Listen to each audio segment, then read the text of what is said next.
আমি চিন্তা করলাম যে আল্লাহ তাআলা জানোয়ার বলছিলেন, তা তো একটা ঠিক ছিল। জানোয়ার বলেছেন, জানোয়ার কে বললেন? পশু কে বললেন? আল্লাহ তাআলা বলেছেন। এখন চিন্তা করলাম আল্লাহ পশু বললেন, ঠিক আছে, কিন্তু পশুর চাইতেও খারাপ এই কথাটা বললেন কেন? বুঝে আসতেছিল না। আল্লাহ তাআলা বলেন, কোরআন যদি কেউ বুঝতে চায় তো বুঝার জন্য আমি তার দিল খুলে দেবো। সুবহানাল্লাহ। ওয়া মান ইয়াত্তাকিল্লাহা ইয়াজআল লাহু মাখরাজা। আল্লাহকে ভয় করে কেউ পথ চলতে চাইলে আল্লাহ পথ তৈরি করে দেন। আমি চিন্তা করে দেখলাম সত্যিই তো জানোয়ারের চাইতেও তো মানুষগুলা খারাপ। ওই সব মানুষ যারা আল্লাহরে চিনল না। কিরকম দেখেন, আপনারা অনেকে বাড়িতে কুকুর পোষেন। কুকুর পোষে না মানুষ? কুকুর সাংঘাতিক বুদ্ধিমান প্রাণী এবং প্রভু ভক্ত। লন্ডনে তো বহুত কুকুর আছে যারা স্কটল্যান্ড ইয়ার্ড বাহিনীতে চাকরি করে, ভালো ভালো চাকরি করে, ইন্সপেক্টরও আছে, কর্নেল আছে, মেজর আছে, ইন্সপেক্টর আছে। অবশ্য কুত্তায় জানে যে সে মেজর বা কর্নেল, এবং এরা দারুণ হুকুম পালন করে। চোরের ছবিটা দেখায় দেবে আর তার ব্যবহৃত কাপড়টা শুকায় দেবে, বাস শেষ কাজ। যেখানে পাবে সেখানে ধরবে। $1 কোটি বা পাউন্ডও যদি দেয় কুত্তায় ছাড়বে না। সাংঘাতিক অফিসারেরা। কথা বুঝতে পেরেছে? তো অনেকে কুত্তা পোষে। এখন কুত্তা পুষেছে, মাহফিল আসছে একটা লোক, রাত 2:30, 2টা বা 11টার সময় বাড়ি ফিরেছে। কুত্তা টের পাইছে, অন্ধকার রাত, কে যেন আসতেছে। কুত্তা তার ভাষায় বলেছে হল্ট। এখন বাড়িওয়ালা বলছে এই ডব্লু, আদর করে নাম রাখছে কুত্তার ডব্লু। একটা ধমক দিল, কুত্তা গলার আওয়াজ শুনে বুঝে ফেলেছে। কিন্তু কুত্তা গলার আওয়াজ বোঝে না। কুত্তা তো ভালো গরুতেও বুঝে। আপনি আপনার গরুরে ডাক দেন অন্ধকারে, গরু আপনার ডাকের সাড়া দেবে, কাছে আসবে। আসে না এরকম? অন্ধকারে গিয়ে গরুর ডাক দিলে বাড়িওয়ালার ডাকে গরু সাড়া দিয়ে আসে না? বিল দিয়ে আসে না?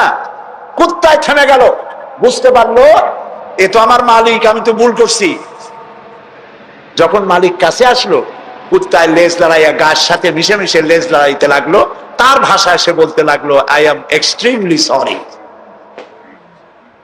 ও গ্রিন সিগন্যাল, লেজ নাড়াইয়া গ্রিন সিগন্যাল দিয়ে দিল, হুজুর আপনি যাইতে পারেন, স্যার আপনার জন্য দরজা খোলা।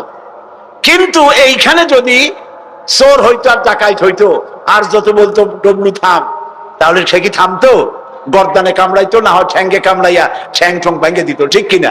তাহলে বোঝা গেল কুত্তায় মালিকও চেনে, শত্রুও চেনে।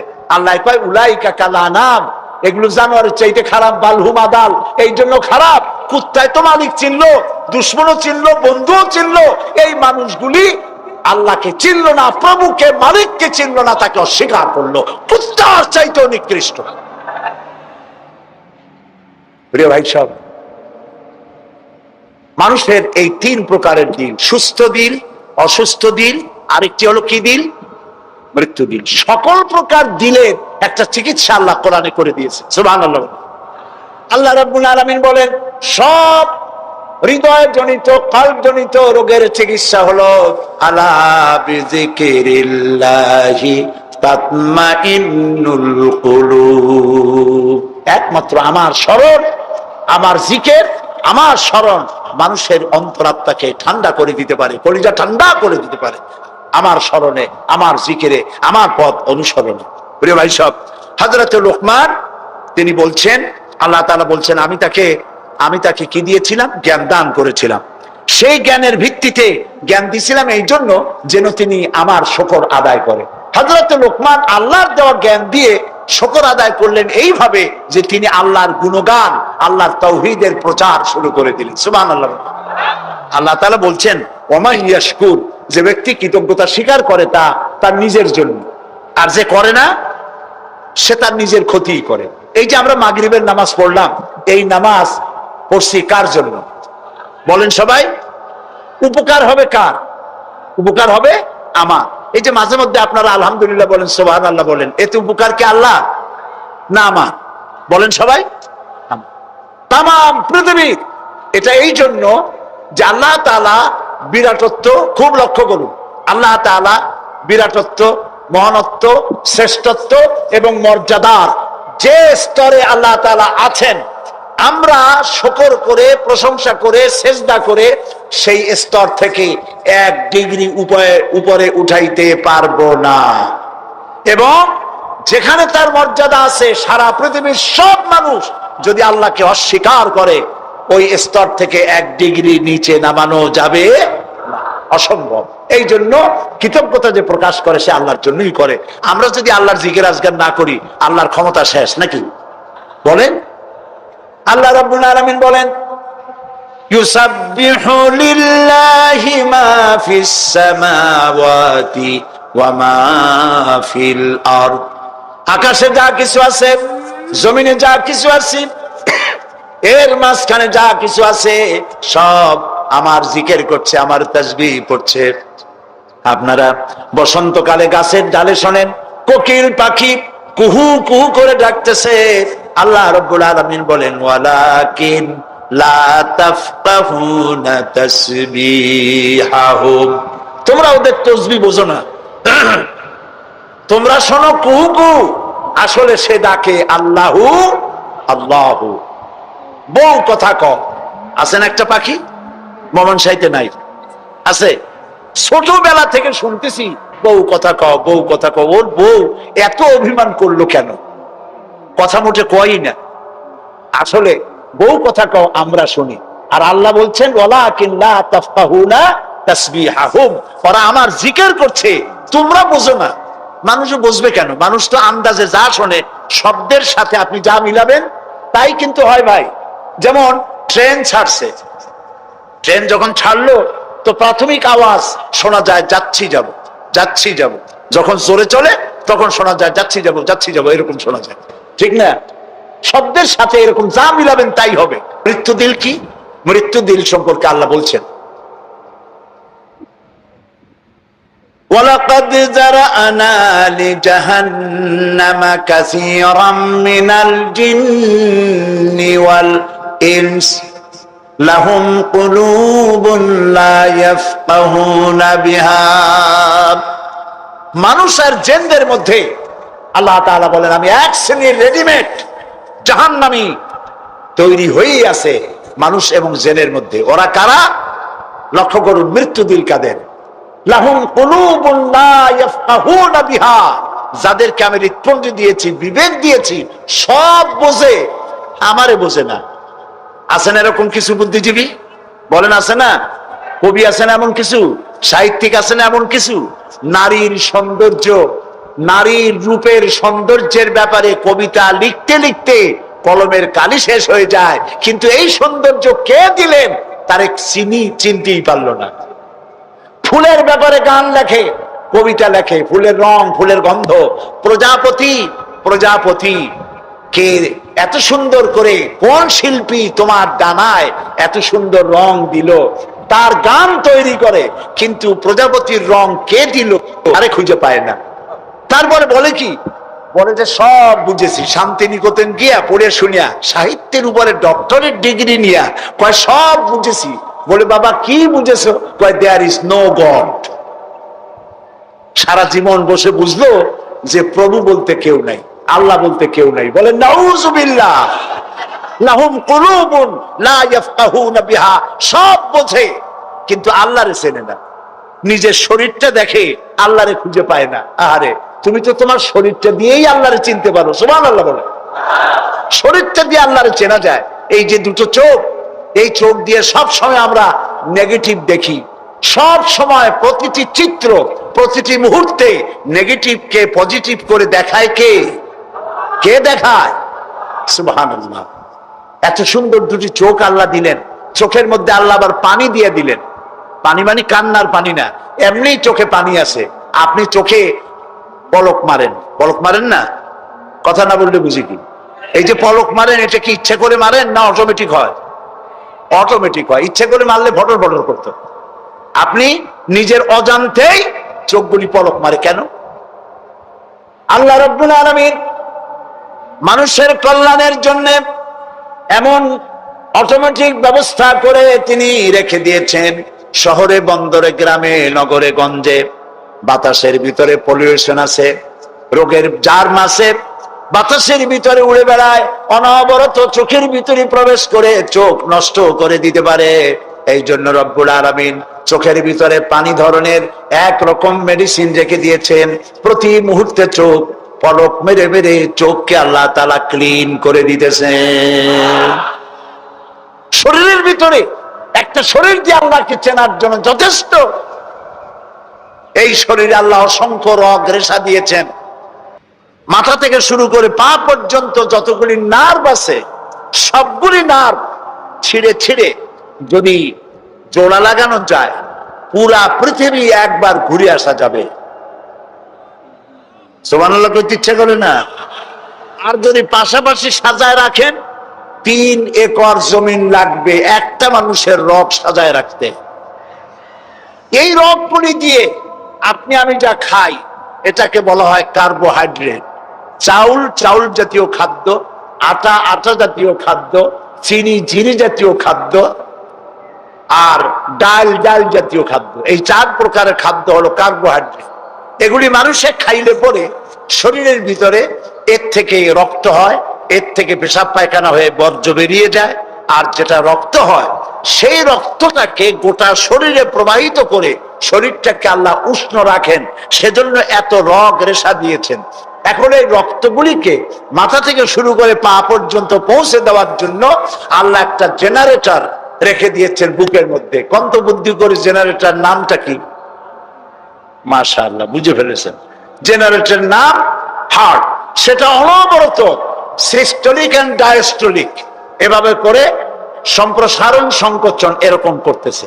চিকিৎসা বিজ্ঞানীরা বলেছেন মানুষকে মাথা থেকে শুরু করে কাটাকাটি করে সব বুঝেছি, কিন্তু হার্ট এরকম এরকম করে কেন, এর উৎস আজ পর্যন্ত পৃথিবী খুঁজে পায় না।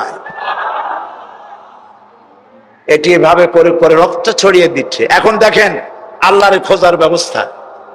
মানুষ খাইয়া খাইয়া তারপরে হার্টের মধ্যে চর্বি গিয়ে জমে। হার্টের মধ্যে যে করোনারি আর্টারির মধ্যে গিয়ে চর্বি জমতে লাগলো। হঠাৎ করে রক্ত প্রবাহ যখন বন্ধ হতে থাকে আর চলতে পারে না, তখন অ্যানজাইনা হয়, হার্টে বেদনা শুরু হয়। এই বেদনা শুরু হলে তাড়াতাড়ি ডাক্তার এনজিওগ্রাম করে তারপর দেখে কতটা নষ্ট হয়েছে। ওইটাকে যদি প্রয়োজন হয় রগ বদলাবার, তখন তাকে বাইপাস করা হয়। বাইপাস করে নতুন রগ লাগাতে হবে। এখন বলেন এই নতুন রগ কোথায়? গরুর রগ লাগাইলে হবে? বলেন ছাগলের রগ? এখন আল্লাহ রব্বুল আলামিনকে চেনা সহজ। ওই রব্বুল আলামিন এমন সুন্দর ব্যবস্থা রেখেছেন, কারো যদি বাইপাস ওপেন হার্ট সার্জারি করার যদি প্রয়োজন হয়, রগের যদি 2-4টা রগ যদি লাগে, আল্লাহ রাব্বুল আলামিন মানুষের হাতের মধ্যে পায়ের মধ্যে স্পায়ার পার্টস কতগুলি রগ রেখে দিয়েছেন।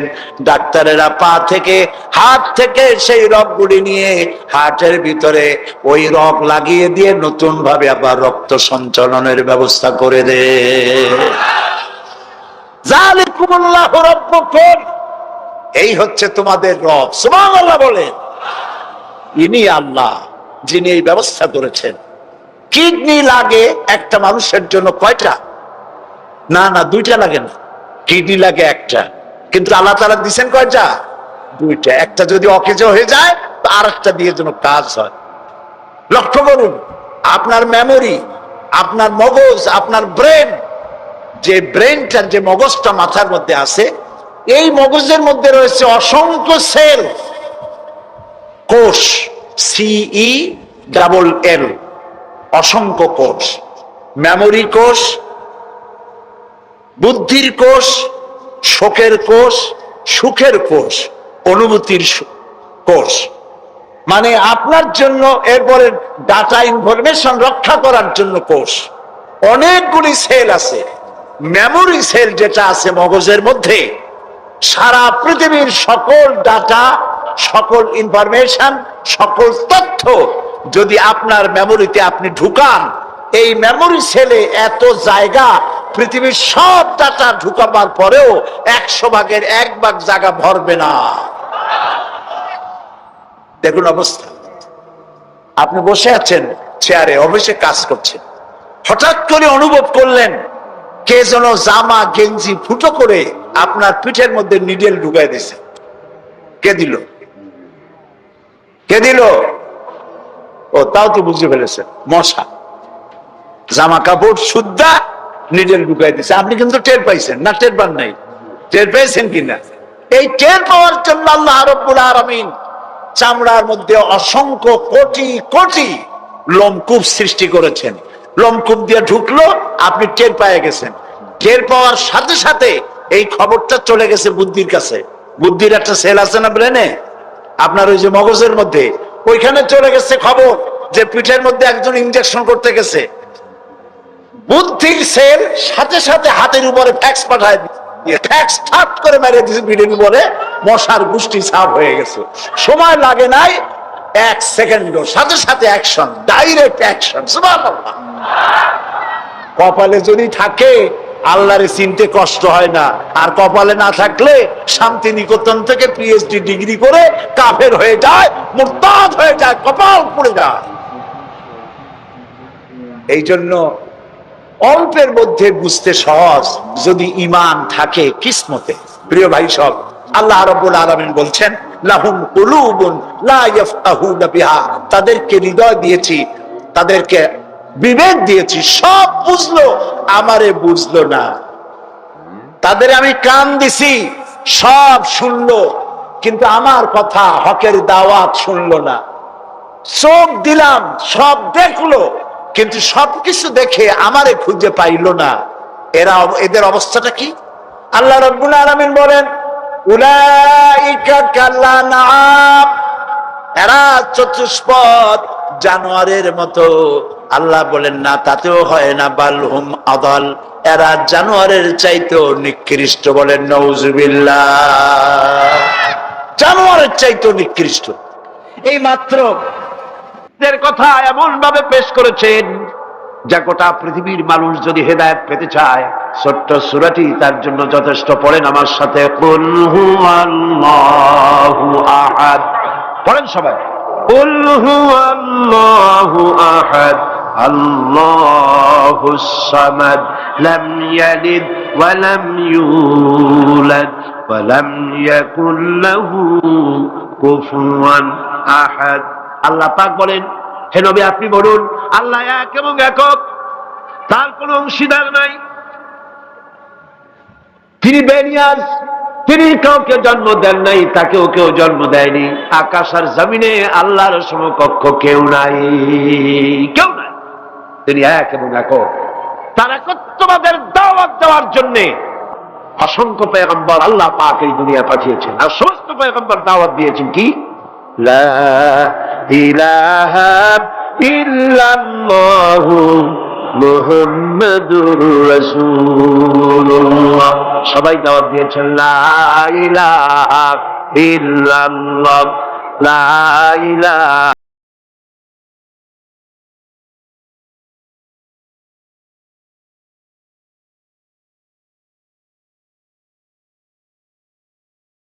ইলাহ নাই, কোন আইনদাতা নাই, কোন বিধানদাতা নাই, কোন শাসনকর্তা নাই, আল্লাহ ছাড়া কেউ নাই। বলে সুবহানাল্লাহ।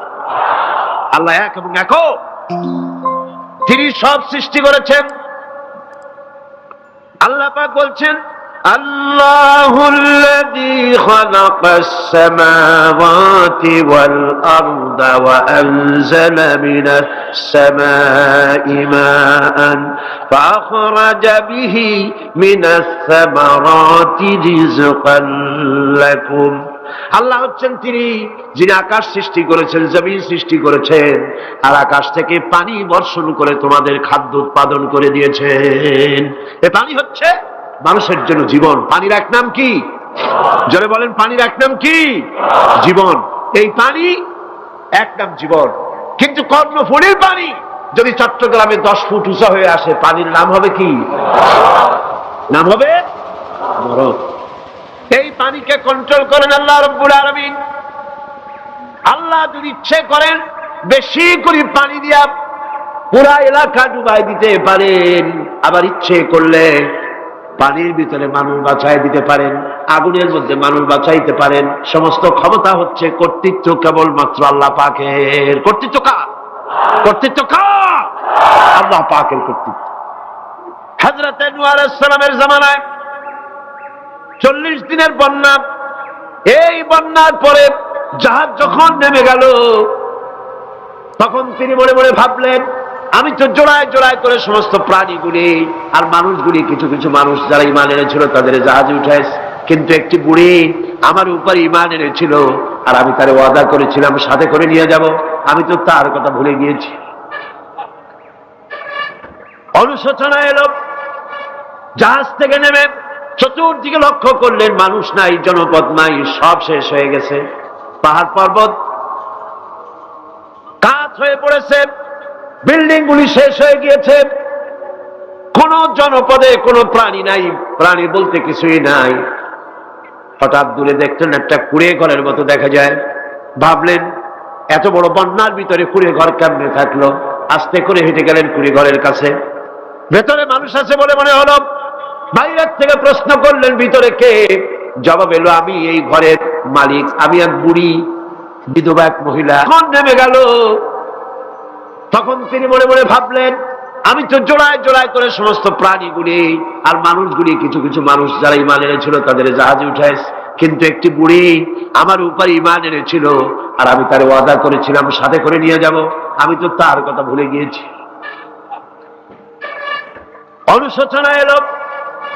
জাহাজ থেকে নেমে চতুর্দিকে লক্ষ্য করলেন, মানুষ নাই, জনপদ নাই, সব শেষ হয়ে গেছে। পাহাড় পর্বত কাত হয়ে পড়েছে, বিল্ডিং গুলি শেষ হয়ে গিয়েছে, কোন জনপদে কোনো প্রাণী নাই, প্রাণী বলতে কিছুই নাই। হঠাৎ দূরে দেখলেন একটা কুড়ে ঘরের মতো দেখা যায়। ভাবলেন, এত বড় বন্যার ভিতরে কুড়ে ঘর কেমনে থাকলো? আস্তে করে হেঁটে গেলেন কুড়ে ঘরের কাছে। ভেতরে মানুষ আছে বলে মনে হলো। বাইরের থেকে প্রশ্ন করলেন, ভিতরে কে? জবাব এলো, আমি এই ঘরের মালিক, আমি এক বুড়ি বিধবা এক মহিলা, আপনি কে? তিনি বললেন, আমি হচ্ছি এই জামানার পয়গম্বর হযরত নূহ আলাইহিস সালাম। বুড়ি বলছেন, আমারও ধারণা তাই, আপনি আমাকে ওয়াদা করেছিলেন বন্যা হলে পরে, বন্যার আভার যখন আপনি পাবেন আমাকে আপনি সাথে করে জাহাজে উঠায় নিয়ে দিবেন। আমার মনে হয় বন্যা কবে হবে সেই খবর দেওয়ার জন্য আপনি এসেছেন। হযরত নূহ আলাইহিস সালাম সিজদায় পড়ে কাঁদতে লাগলেন, বললেন, রব্বুল আলামিন, তোমার কুদরত বোঝার ক্ষমতা আমার নাই। 40 দিন পর্যন্ত পানির ভিতরে মানুষ কেমনে জীবিত রইল? আল্লাহ পাক শোনালেন, রোরে বিপদ যখন এলো, তুমি তোমার উম্মতকে ভুলে যেতে পেরেছো, ভুলে গিয়েছো, কিন্তু আমি রব্বুল আলামিন রহমানুর রহিম, আমি আমার বান্দিরে ভুলি নাই। পানির স্রষ্টা আল্লাহ, পানির ভিতরে তিনি বাঁচাতে পারেন, আবার তিনি আগুনের ভিতরে বাঁচাতে পারেন, সব কিছু করতে পারেন। সমস্ত ক্ষমতা আল্লাহ পাকের। সমস্ত ক্ষমতা কার? আরো জোরে বলেন, কার?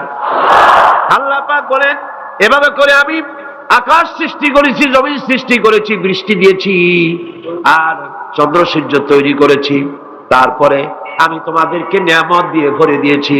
ওয়া ইন তাউদ্দু নি'মাতাল্লাহি লা তুহসুহা। আমার নিয়ামত যদি গণনা করো, গুনে গুনে আমার নিয়ামত শেষ করতে পারবে না। সুবহানাল্লাহ।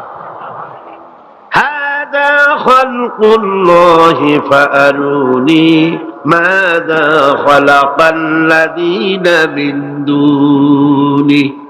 এ হচ্ছে আল্লাহর সৃষ্টি, আর আল্লাহ বাদে অন্যরা কি সৃষ্টি করেছে দেখাও। যদি ক্ষমতা থাকে দেখাও কি সৃষ্টি করেছে অন্যরা। আছে কিছু? আছে কিছু? সমস্ত সৃষ্টির মালিক কে? আরো জোরে বলেন, কে? সব কিছুর স্রষ্টা হচ্ছেন আল্লাহ পাক।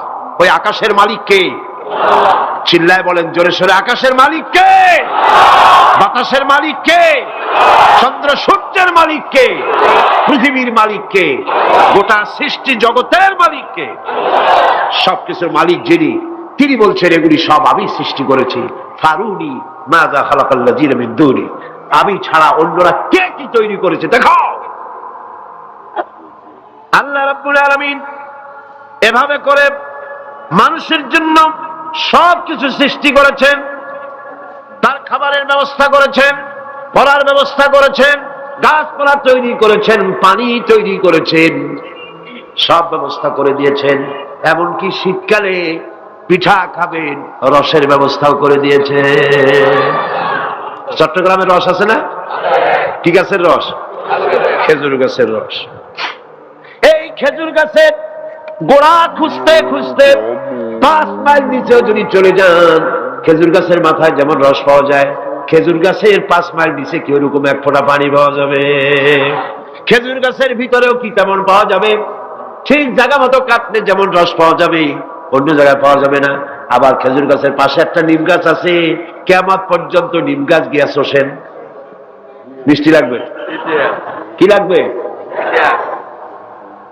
আল্লাহ রাব্বুল আলামিন, আপনি পিঠা খাবেন, খেজুর গাছ দিয়ে রস তৈরি করে দিলেন, পায়েস খাবেন, চাউল তৈরি করে দিলেন, গম দিয়ে দিলেন, গোশ খাবেন, কিমা খাবেন, কি খাবেন, সমস্ত কিছু রব্বুল আলামিন তৈরি করে মানুষের সামনে দিয়ে দিলেন। আর বললেন খাও, পান করো, খাও, আর আমার শুকর আদায় করো। মাঝে মধ্যে পড়ো আলহামদুলিল্লাহি রাব্বিল আলামিন। এই যে ঠান্ডায় গোটা পৃথিবী, এখনো ঠান্ডা শুরু হয় না। এই ঠান্ডা শুরু না হওয়ার কারণ আমরা, এটা কারণ কারা? আমরাই। গ্লোবাল ক্লাইমেটের চেঞ্জ এসেছে, গোটা দুনিয়া আবহাওয়ার পরিবর্তন হয়ে গিয়েছে। শীতের সময় শীত নাই, গরমের সময় গরম নাই। এটা কি খুব ভালো? এটা কি? এটা রোগ ব্যাধি বেশি হওয়ার লক্ষণ। শীত যখন আসে, এত প্রচন্ড শীত, গোটা পৃথিবী যত এসি আছে, সমস্ত শক্তিশালী এসি প্লান্ট একযোগে যদি ছেড়ে দেওয়া হয়, আপনার শীতকালে শীত দেন, তার সহস্র কোটি কোটি ভাগের 1 ভাগের শীতও কি পৃথিবীর মানুষ তার যন্ত্রপাতি দিয়ে তৈরি করতে পারবে? পারবে। সূর্য দিয়ে প্রতি মুহূর্তে আল্লাহ পাক যে তাপ দেন, গোটা বিশ্বের সমস্ত আগুন একসঙ্গে যদি জ্বালানো হয়, সেই তাপ কি তৈরি করা সম্ভব হবে? হবে। আল্লাহ রাব্বুল আলামিন মানুষের কল্যাণের জন্য মানুষের যা কিছু প্রয়োজন সবকিছু একটা একটা করে এভাবে তৈরি করে মানুষের সামনে সবকিছু দিয়ে দিয়েছেন এবং প্রয়োজন মিটিয়ে দিয়েছেন। যার যা প্রয়োজন তা তিনি মিটিয়ে দিয়েছেন। আমাদের দেশে, আমার দেশের বাঘ, আমার দেশের হরিণ, আমার দেশের কুকুর, তাদের গায়ে তারা যে ধরনের ইউরোপ আমেরিকার শীত প্রধান দেশের পশুগুলি এরকমের না। তার মানে হলো আমার দেশ শীত প্রধান নয়, ছোট্ট ছোট্ট পশম হলে চলে, কিন্তু শীত প্রধান দেশের কুকুরগুলি, বাঘ এবং সিংহ যেগুলি জঙ্গলে থাকে, তাদের গায়ে এমন লম্বা লম্বা পশম দিয়ে আল্লাহ চামড়া বানায় দিয়েছেন, যা দিয়ে তার সম্পূর্ণ শরীরটা ঢেকে যেতেছে। স্থায়ী কম্বলের ব্যবস্থা রব্বুল আলামিন করে দিয়েছেন।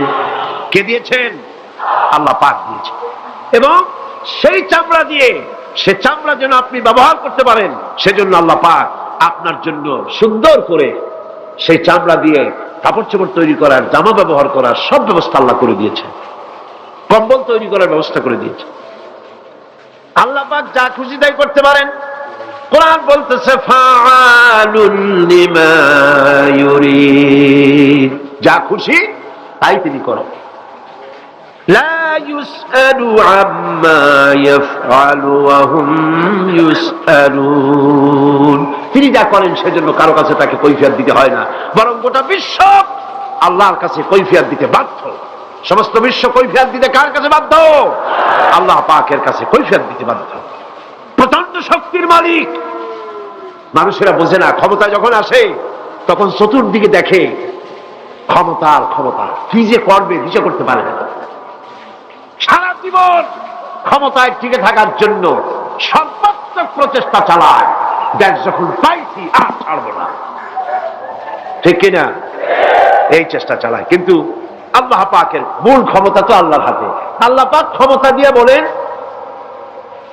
লিনানজুরাকুম কাইফা তা'মালুন, ক্ষমতা দিয়ে তাকায় থাকি তোমার আমলটা কি হয় তা দেখার জন্য, তুমি করোটা কি সেইটা দেখার জন্য আমি দেখি। লিনানজুরাকুম কাইফা তা'মালুন। মানুষ ক্ষমতা হাতে পায়, অত্যাচারের স্টিম রোলার চালায়, আল্লাহ দেখতে থাকে। আর আল্লাহ যখন অ্যাকশন নেন, সেই অ্যাকশন থেকে তাকে কেউ বাঁচাইতে পারে না। প্রচন্ড ক্ষমতার মালিক। রাতকে দিন বানাতে পারেন, দিনকে রাত বানাতে পারেন, আমিরকে ফকির বানাতে পারেন, ফকিরকে আমির বানায় দিতে পারেন, রাস্তার লোক ধরে নিয়ে প্রেসিডেন্ট বানায় দিতে পারেন, আবার নারাজ হলে পরে জুতার মালা দিয়া জেলখানায় ঢুকাইয়া দিতে পারে। ক্ষমতায় থাকাকালীন ফুলের মালা এত বেশি পায়, ফুলের মালায় গলা ভরে যায়। গাবতলীর কোরবানির হাটেও এত মালা পায় না। এত মালা গলায় দিয়া আনন্দে ফুর্তিতে মারতে থাকে। আমার বন্ধুগণ মনে রাখেন, ফুলের মালায় আত্মহারা হয়েও না যারা ক্ষমতায় থাকো। এই ফুলের মালা আর ফাঁসির রশি একেবারেই পাশাপাশি। ফুলের মালা থেকে ফুলগুলি ঝরে পড়লেই ওই রশিটাই ফাঁসি হওয়ার জন্য যথেষ্ট, ঠিক কিনা? মানুষ বোঝে না, বোঝে না। আল্লাহ বলেন আমি তাকায় থাকি, দেখি কি করো, তোমার আমলটা কেমন হয়। ক্ষমতার মালিক আল্লাহ, দেওয়ার মালিক আল্লাহ। আর যখন নারাজ হয়ে যান, এক থাপ্পড় মেরে ক্ষমতা ছিনায় নিয়ে যান। পারেন কিনা? পারেন কিনা? ইতিহাস সাক্ষী। কিন্তু ইতিহাসের সবচেয়ে বড় শিক্ষা যে মানুষেরা ইতিহাস থেকে শিক্ষা গ্রহণ করে না। जगत जी लगाने के लिए ये दुनिया नहीं है, जगह जी लगाने के लिए ये दुनिया नहीं है, ये इबरत की जा है तमाशा नहीं है। पृथ्वी खेल तमाशा করার জায়গা না। ইতিহাস থেকে শিক্ষা নাও, পূর্বপুরুষদের দিকে তাকাও। আল্লাহর দ্বীনের কর্মীদের উপরে আঘাত লাগাবার কারণে বংশ শুদ্ধ আল্লাহ সাফ করে দিয়েছেন। দেন নাই? সে আল্লাহ আছে না নাই? চিল্লায় কোন আছে না নাই? সে আল্লাহ পাক আছে। সে আল্লাহকে ভয় করে। ইত্তাকিল্লাহ, সে আল্লাহকে ভয় করে। আল্লাহ পাক ইচ্ছে করলে ক্ষমতা দিতে পারেন, ইচ্ছে করলে ক্ষমতা ছিনায়ও নিতে। সে আল্লাহ রাব্বুল আলামিন ক্ষমতা দেওয়ার মালিক, ক্ষমতা ছিনায় নেওয়ার মালিক, হায়াতের মালিক, মওতের মালিক। সবাই বলুন হায়াতের মালিক কে? মওতের মালিক কে? খাবারের মালিক কে? হাসাবার মালিক কে? কাঁদাবার মালিক কে? সব কিছুর মালিক কে? আল্লাহ রাব্বুল আলামিন। ইন্নাল্লাহা আলা কুল্লি শাইইন কাদির। সব কিছুই উপরে তিনি ক্ষমতাবান, যা খুশি তাই তিনি করেন। এ হচ্ছে আল্লাহর সৃষ্টি। সবকিছু আল্লাহ সৃষ্টি করেছেন। বরং কাফের বেঈমান যারা অস্বীকার করে আল্লাহ রাব্বুল আলামিন, সেই মানুষেরাই বুঝতে পারে না। বরং মানুষ যা কিছু তৈরি করেছে তা সবই আল্লাহর বানানো জিনিস, তার থেকেই করেছে। কতটা বুঝে আসে না? মানুষ না বুঝেই বিজ্ঞানকে সবকিছুর প্রশংসা বিজ্ঞানের জন্য করে, বিজ্ঞানের জন্যই প্রশংসা অস্থির হয়ে যায়। যেমন ধরুন, রাজশাহী বিশ্ববিদ্যালয়ে আপনার ছেলে পড়ে, 6 মাস টাকা পয়সা পায় না, ধার কর্য করিয়া তার 6টা মাস চালায়। হঠাৎ করে পিয়ন মানি অর্ডার ফর্ম নিয়ে হাজির, 6,000 টাকা পাঠাইছে বাপে। টাকাগুলি নিয়ে সই করে পিয়নের কদমবুসি করে যে বাবাজি এতদিন পরে টাকা নিয়ে আসছেন, আপনার প্রতি আল্লাহ রহম করুন। এটা বুদ্ধিমান না বেকু? বুদ্ধিমান না বেকু? আরে বেটা, পিয়ন কি তোর বাজান? টাকাকে পাঠিয়েছে, বাবা পাঠিয়েছে, প্রশংসা তার কর। বিজ্ঞানীরা প্লেন বানিয়েছে, বিজ্ঞানীরা গাড়ি বানিয়েছে, বিজ্ঞানীরা কম্পিউটার তৈরি করেছে, প্রশংসা করো সেই আল্লাহ যে আল্লাহ রাব্বুল আলামিন বিজ্ঞানীর মাথায় বুদ্ধি দিয়েছে। প্রশংসা কর, আল্লাহ পাকের প্রশংসা করতে হবে। হায়াতে খালকুল্লাহ, যা কিছু আল্লাহ বলছেন এ সব কিছু আল্লাহর সৃষ্টি। মানুষ কিছুই সৃষ্টি করেনি, শুধু আল্লাহর সৃষ্টি দিয়ে জোড়া তালি দিয়ে বানিয়েছে, ঠিক না? আল্লাহর বানানো জিনিস দিয়ে জোড়া তালি দেওয়া হয়েছে। আল্লাহ পাকের সৃষ্টি তো দূরের কথা, আল্লাহকেই মানতে চায় না। কি বলে? বলে আনসিন ইজ নাথিং। শুনছেন কথা? Unseen is nothing. যা দেখা যায় না তা কিছুই না, মানি না। যার রং নাই, রূপ নাই, ধরা যায় না, ছোঁয়া যায় না, অনুভব করা যায় না, তা মানি না। নাউযুবিল্লাহ। এই কথা দিয়ে তারা আল্লাহরে অস্বীকার করতে চায়। অথচ এই ভদ্রলোকেরা মাধ্যাকর্ষণ না দেখি বিশ্বাস করে মাধ্যাকর্ষণ আছে, ঠিক কিনা? এই ভদ্রলোকেরা বিদ্যুতের শক্তি দেখেই, বিদ্যুৎকেও দেখে, আপনারা দেখতেছেন বিদ্যুৎ, বিদ্যুতের শক্তি দেখে বিদ্যুৎকে বিশ্বাস করে, বাতাসের প্রচন্ডতা দেখে বাতাসকে অনুভব করে, বিশ্বাস করে। অক্সিজেন চোখে দেখে না, ইথারকে চোখে দেখে না, বিশ্বাস করে।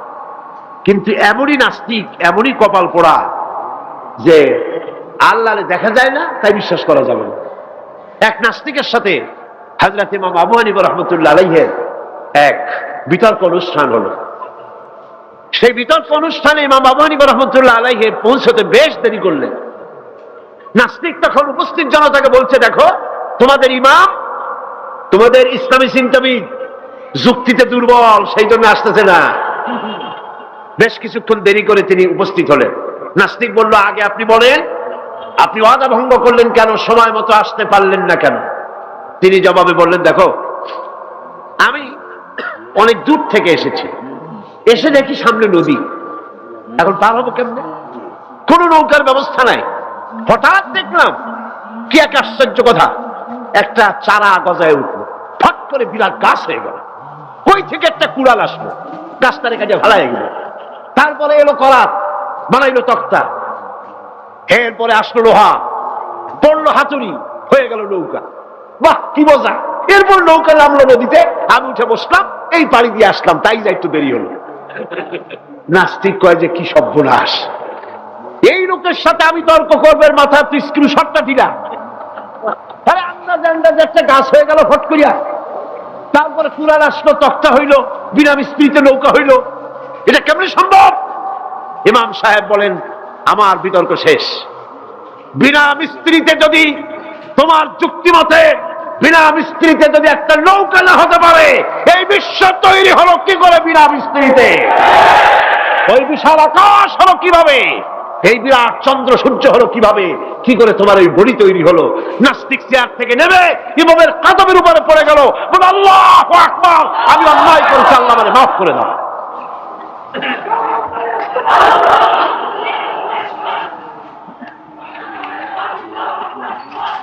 নাস্তিক ঘোষণা করে দিল, লা ইলাহা ইল্লাল্লাহু মুহাম্মাদুর রাসূলুল্লাহ। জোরে বলেন, লা ইলাহা ইল্লাল্লাহু মুহাম্মাদুর রাসূলুল্লাহ। লা ইলাহা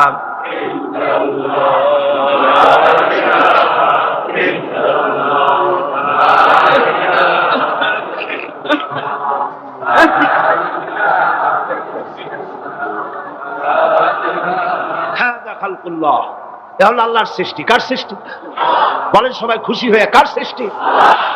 ফারুল মাযা খালাকাল্লাযিনা মিন দুনি, আল্লাহ ছাড়া কে কি বানাইছে দেখো, সব কে বানিয়েছে? খুশি হইয়া বুক ফুলাইয়া জোরে কোন কে বানিয়েছে?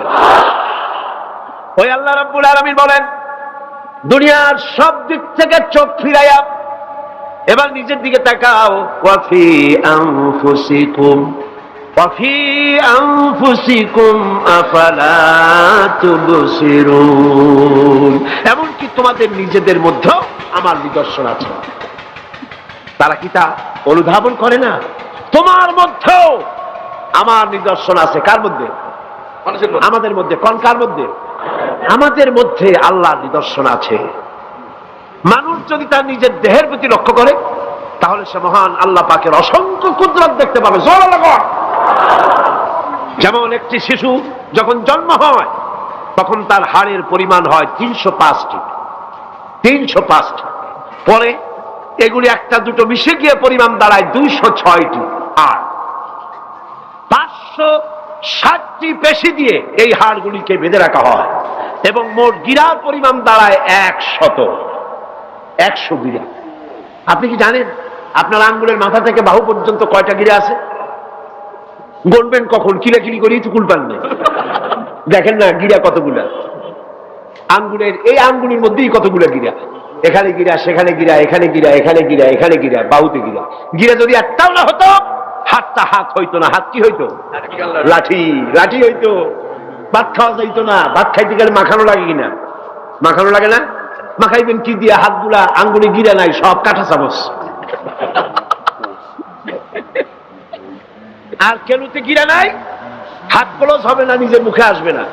দুই হাতের মাথায় একজন বসবে, একজন আর একজনের খাওয়াবে। তাও আবার খাওয়াই দিকে মুখের মধ্যে না গিয়ে নাকের সিধার মধ্যে গিয়ে ঢুকবে। হাসতেছেন, সুবহানাল্লাহ বল। ওয়াফি আনফুসিকুম আফালা তুবসিরুন, তোমার ভেতরে আমার নিদর্শন আছে, অনুধাবন করো। মানব শরীর এক আশ্চর্য মেশিন, সুবহানাল্লাহ, আশ্চর্য মেশিন। লক্ষ কোটি সেল এবং লার্জ সেল দিয়ে জটিল মেশিন পত্রের সমন্বয় এই দেহ তৈরি করা হয়েছে। এবং এই শরীরের ভিতরে দুটো মূল্যবান জিনিস আছে।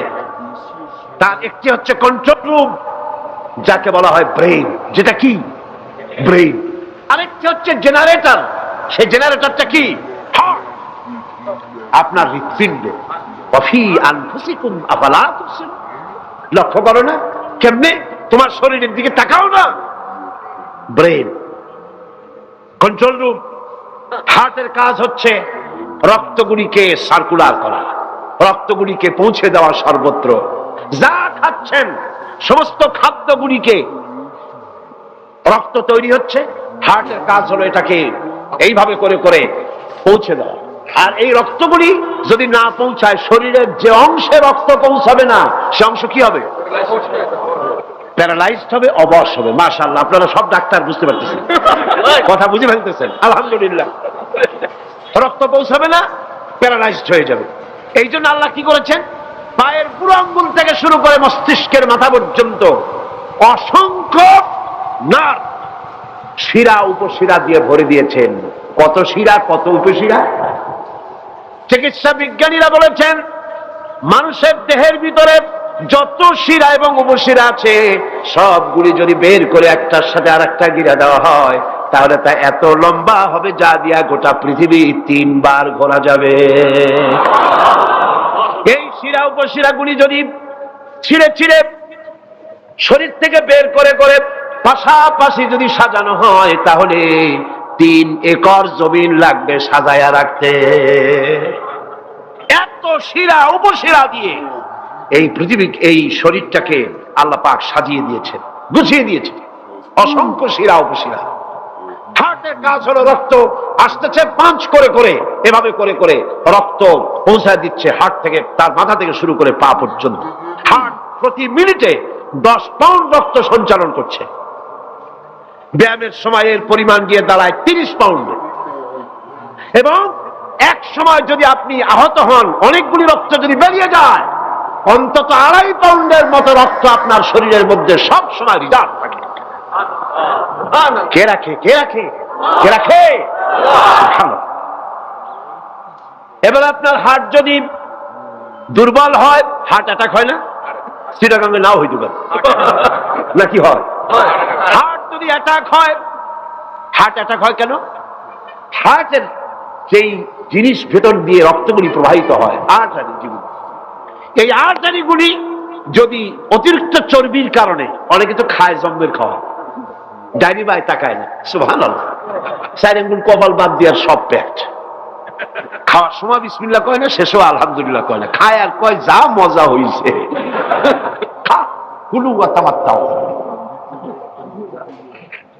পাইকারি দরে খেলে পরে চর্বি হবে। এই চর্বিগুলো গিয়ে হার্টের যে আর্টারিগুলি আছে, রগ আছে, এই রগগুলির ভিতরে চর্বি জমে যায়। চর্বি জমার কারণে রক্ত পাস করতে পারে না, হার্ট অ্যাটাক করে। হার্ট অ্যাটাক করলে পরে রোগী যদি বেঁচে যায়, তাহলে বাইপাস অপারেশন করতে হয়। বাইপাস অপারেশন করতে যখন যায়, তখন তার জন্য রগ দরকার। ওই যেটা ব্লক হয়েছে ওটা ফেলে দিতে হবে, নতুন আরেকটা রগ লাগবে। এবার আপনি দেখেন, আমার আল্লাহর কুদরতের দিকে তাকান। আপনার হার্ট অ্যাটাক করতে পারে, নতুন করে একটা রগের দরকার হতে পারে। এই রগ গরুর রগ দিয়া হবে না, এই রগটা ছাগলের রগ দিয়া হবে না। কোথায় পাবেন রগ? কে দেবে আপনার রগ? আল্লাহ পাক আপনার পায়ের ভেতরে রানের মধ্য দিয়া স্পায়ার রগ সেখানে রেখে দিয়েছেন। হার্ট অপারেশন যখন করা হয়, ডাক্তারেরা ব্লক করা হার্ট, ওই রগটাকে ফেলে দিয়া উরুর ভিতর থেকে রগ বের করে কলিজার মধ্যে লাগায়া দেয়। সুবহানাল্লাহ। দুটি মাত্র কিডনি হলে, একটি মাত্র কিডনি হলে শরীরটা আপনার বেঁচে যায়। আল্লাহ রাব্বুল আলামিন শরীরের ভিতরে দুইটা কিডনি দিয়েছেন। কিডনির নাম জীবন। কিডনির নাম কি? কিডনি অচল হলে আপনি অচল হয়ে যাবেন, শরীর ফুলে যাবে, আপনি মরে যাবেন তাড়াতাড়ি করে, রক্ত শূন্যতা দেখা দেবে। কিডনিকে বাঁচায় রাখা প্রত্যেকের জন্য জরুরি। আর কিডনি বাঁচাবার জন্য পানি খাবেন বেশি করে। কি খাবেন? কি খাবেন? পানি। সুবহানাল্লাহ, সুবহানাল্লাহ। এ পানি খান নিয়ামত, পানির অপচয় করবেন না। আমার নবী বলেছেন, প্রবাহমান নদীর ঘাটে বসেও এক ফোঁটা পানির অপচয় করো না। প্রবাহমান নদীর ঘাটে বসেও পানির অপচয় করো না। সুবহানাল্লাহ। পানি নিয়ামত, পানি খান বেশি করে, কিডনি সচল থাকবে। আলহামদুলিল্লাহ। একটা কিডনি হলে চলে, আল্লাহ পাক দুটি কিডনি দিয়েছেন, একটা বন্ধ হলে যেন আর একটা দিয়ে সে যেন চলতে পারে। সুবহানাল্লাহ। মানুষের শরীরের ভেতরে এই পরিমাণ লেমন আছে যা দিয়া একটা ঘর সাদা বানানো যায়, এই পরিমাণ ফসফরাস আছে যা দিয়া ২৫০০ ম্যাচ বানানো যায়। তোমার শরীরের ভিতরে আমার নিদর্শন আছে। মানুষের এই আশ্চর্যজনক দেহটাকে ঢেকে দেওয়া হয়েছে একটি শীতাতপ নিয়ন্ত্রিত চামড়া দিয়া। সেই চামড়াটা ২০ বর্গ ফিট। এই চামড়ার ভেতরে রয়েছে অসংখ্য লোমকূপ। অসংখ্য লোমকূপ দিয়ে এই চামড়াটা তৈরি করে দেওয়া হয়েছে, এবং এই চামড়া দিয়ে শীত এবং গরম অনুভব করার শক্তি দেওয়া হয়েছে। দুটি চোখ দেওয়া হয়েছে, শ্রবণের জন্য কান দেওয়া হয়েছে। কে তিনি যিনি আমরা চোখ দিয়া নেগেটিভ দেখি? চোখ দিয়া কি দেখি? চোখ দিয়া দৃশ্যের নেগেটিভটা দেখি, ওই দেখার সাথে সাথে ব্রেনের ভিতরে গিয়া কোন শক্তি পজিটিভ বানায়া আমারে দেখায়। তার নাম কি? আমার কানের ভিতরে অসংখ্য শব্দ চতুর্দিক থেকে আসে, শব্দগুলিকে বিন্যস্ত করে একটা একটা করে শুনবার জন্য আমার কে কানের ভিতরে কে ব্যবস্থা করে দিয়েছেন? তার নাম কি? একটা মাত্র জিহ্বা, একটি মাত্র জিহ্বা মুখের মধ্যে আল্লাহ দান করেছেন। এই জিহ্বার ভিতরে কত স্বাদ আল্লাহ রাব্বুল আলামিন দান করে দিলেন। এই জিহ্বায় রসগোল্লার স্বাদ একরকম, জিলাপির স্বাদ আর একরকম, চানাচুরের স্বাদ একরকম, পুঁটি মাছের স্বাদ একরকম, লোট্টা ফিশের স্বাদ আর একরকম, ঠিক কিনা? শুটকি মাছের স্বাদ আর একরকম, কাবাবের স্বাদ আর একরকম, আপেলের স্বাদ একরকম, বড়ের স্বাদ একরকম। একটা জিহ্বা দিয়া হাজারো স্বাদ নেওয়ার তৌফিক দিলেন আল্লাহ। সেই খাবার সময়ও বিসমিল্লাহ বলে না, পরেও আলহামদুলিল্লাহ কয় না। এত নিয়ামত দিয়ে আল্লাহ পাক এই সজীব শরীরকে সাজিয়েছেন, শরীরটাকে সুন্দর করেছেন, সুগঠিত করেছেন। আল্লাহ পাক বলেন, তোমার শরীরের ভিতরে রয়েছে আমার দৃষ্টান্ত, এগুলি দেখো। তোমার ব্রেইন, মানুষের মাথায় যে মাথার ভিতরে যে ব্রেইন দেওয়া হয়েছে, এর ভিতরে রয়েছে অসংখ্য সেল, যার মধ্যে বুদ্ধি, প্রজ্ঞা, সুখ, দুঃখ, মেমোরি। এই পৃথিবীতে মানুষের মাথায় যে ব্রেন দেওয়া হয়েছে, এটা সর্বোচ্চ ওজন হচ্ছে 3 পাউন্ড।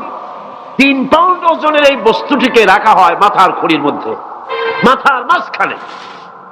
এই ব্রেন দেহের কোটি কোটি সেনা প্রহরীকে পাহারার কাজে লাগায়। এই ব্রেন বুদ্ধি করে, বুদ্ধি দিয়ে লাগায়।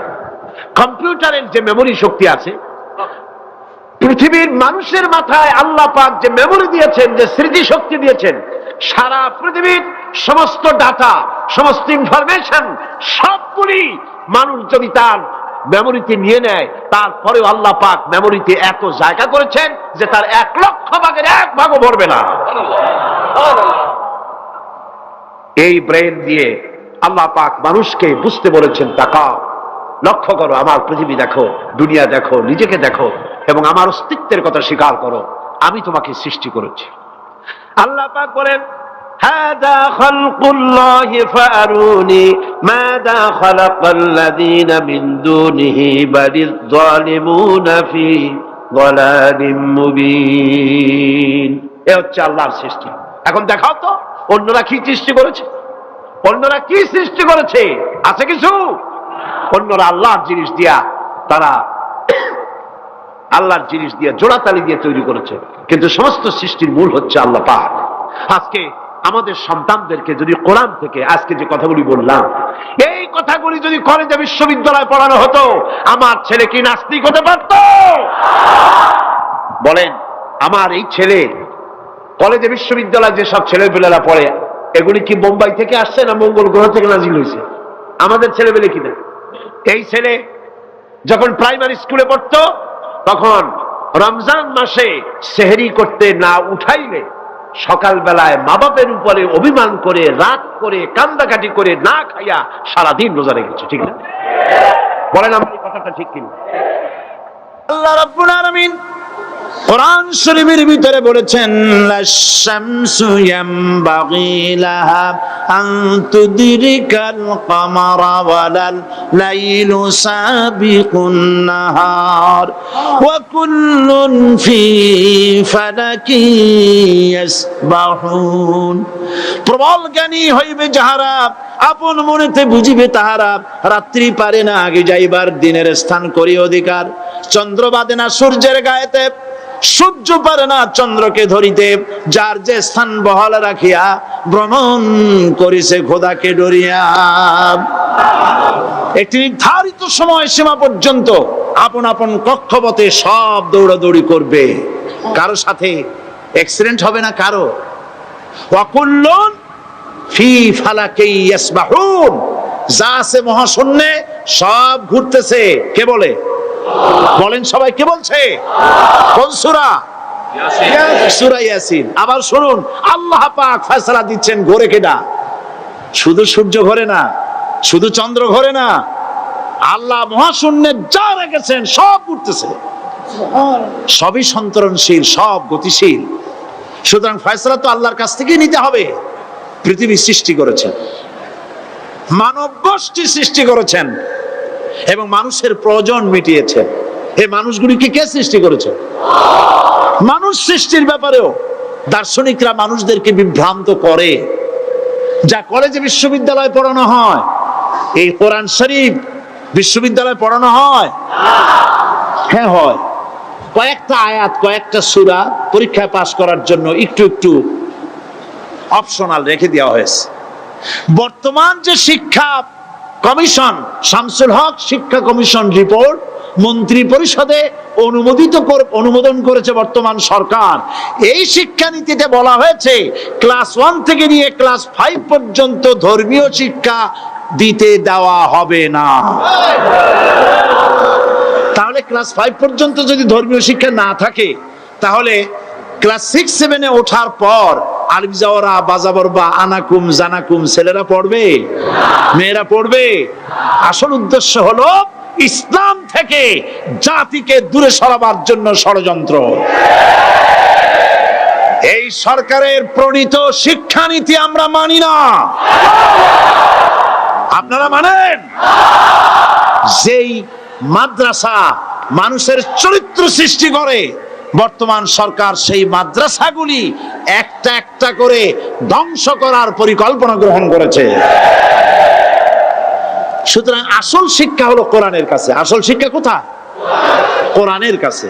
কোরআন যদি শিখানো হতো, কোরআন যদি শিখানো হতো কলেজে বিশ্ববিদ্যালয়, তাহলে গতকাল চট্টগ্রাম বিশ্ববিদ্যালয় থেকে যেসব ছেলেরা বিশ্ববিদ্যালয় কর্তৃপক্ষ কর্তৃক বরাদ্দকৃত, হাইজ্যাক করা নয়, বরাদ্দকৃত 4খানা বাস দিয়ে কোরআন শুনতে আসতে চেয়েছিল, বর্তমান সরকারের তথাকথিত সোনার ছেলেরা আসতে দিল না।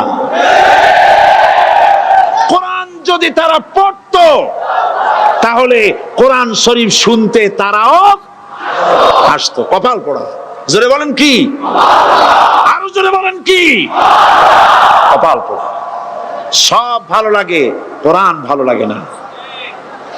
এদেরকে শিখানো হয়েছে, আরে তোমরা তো মানুষ না। বলে আমরা কি? তো তোমাদের ডারউইন বাবাজি বলে নাই, শোনো নাই? কি পড়ো টড়ো তোমরা, বুদ্ধি শুদ্ধি রাখো না।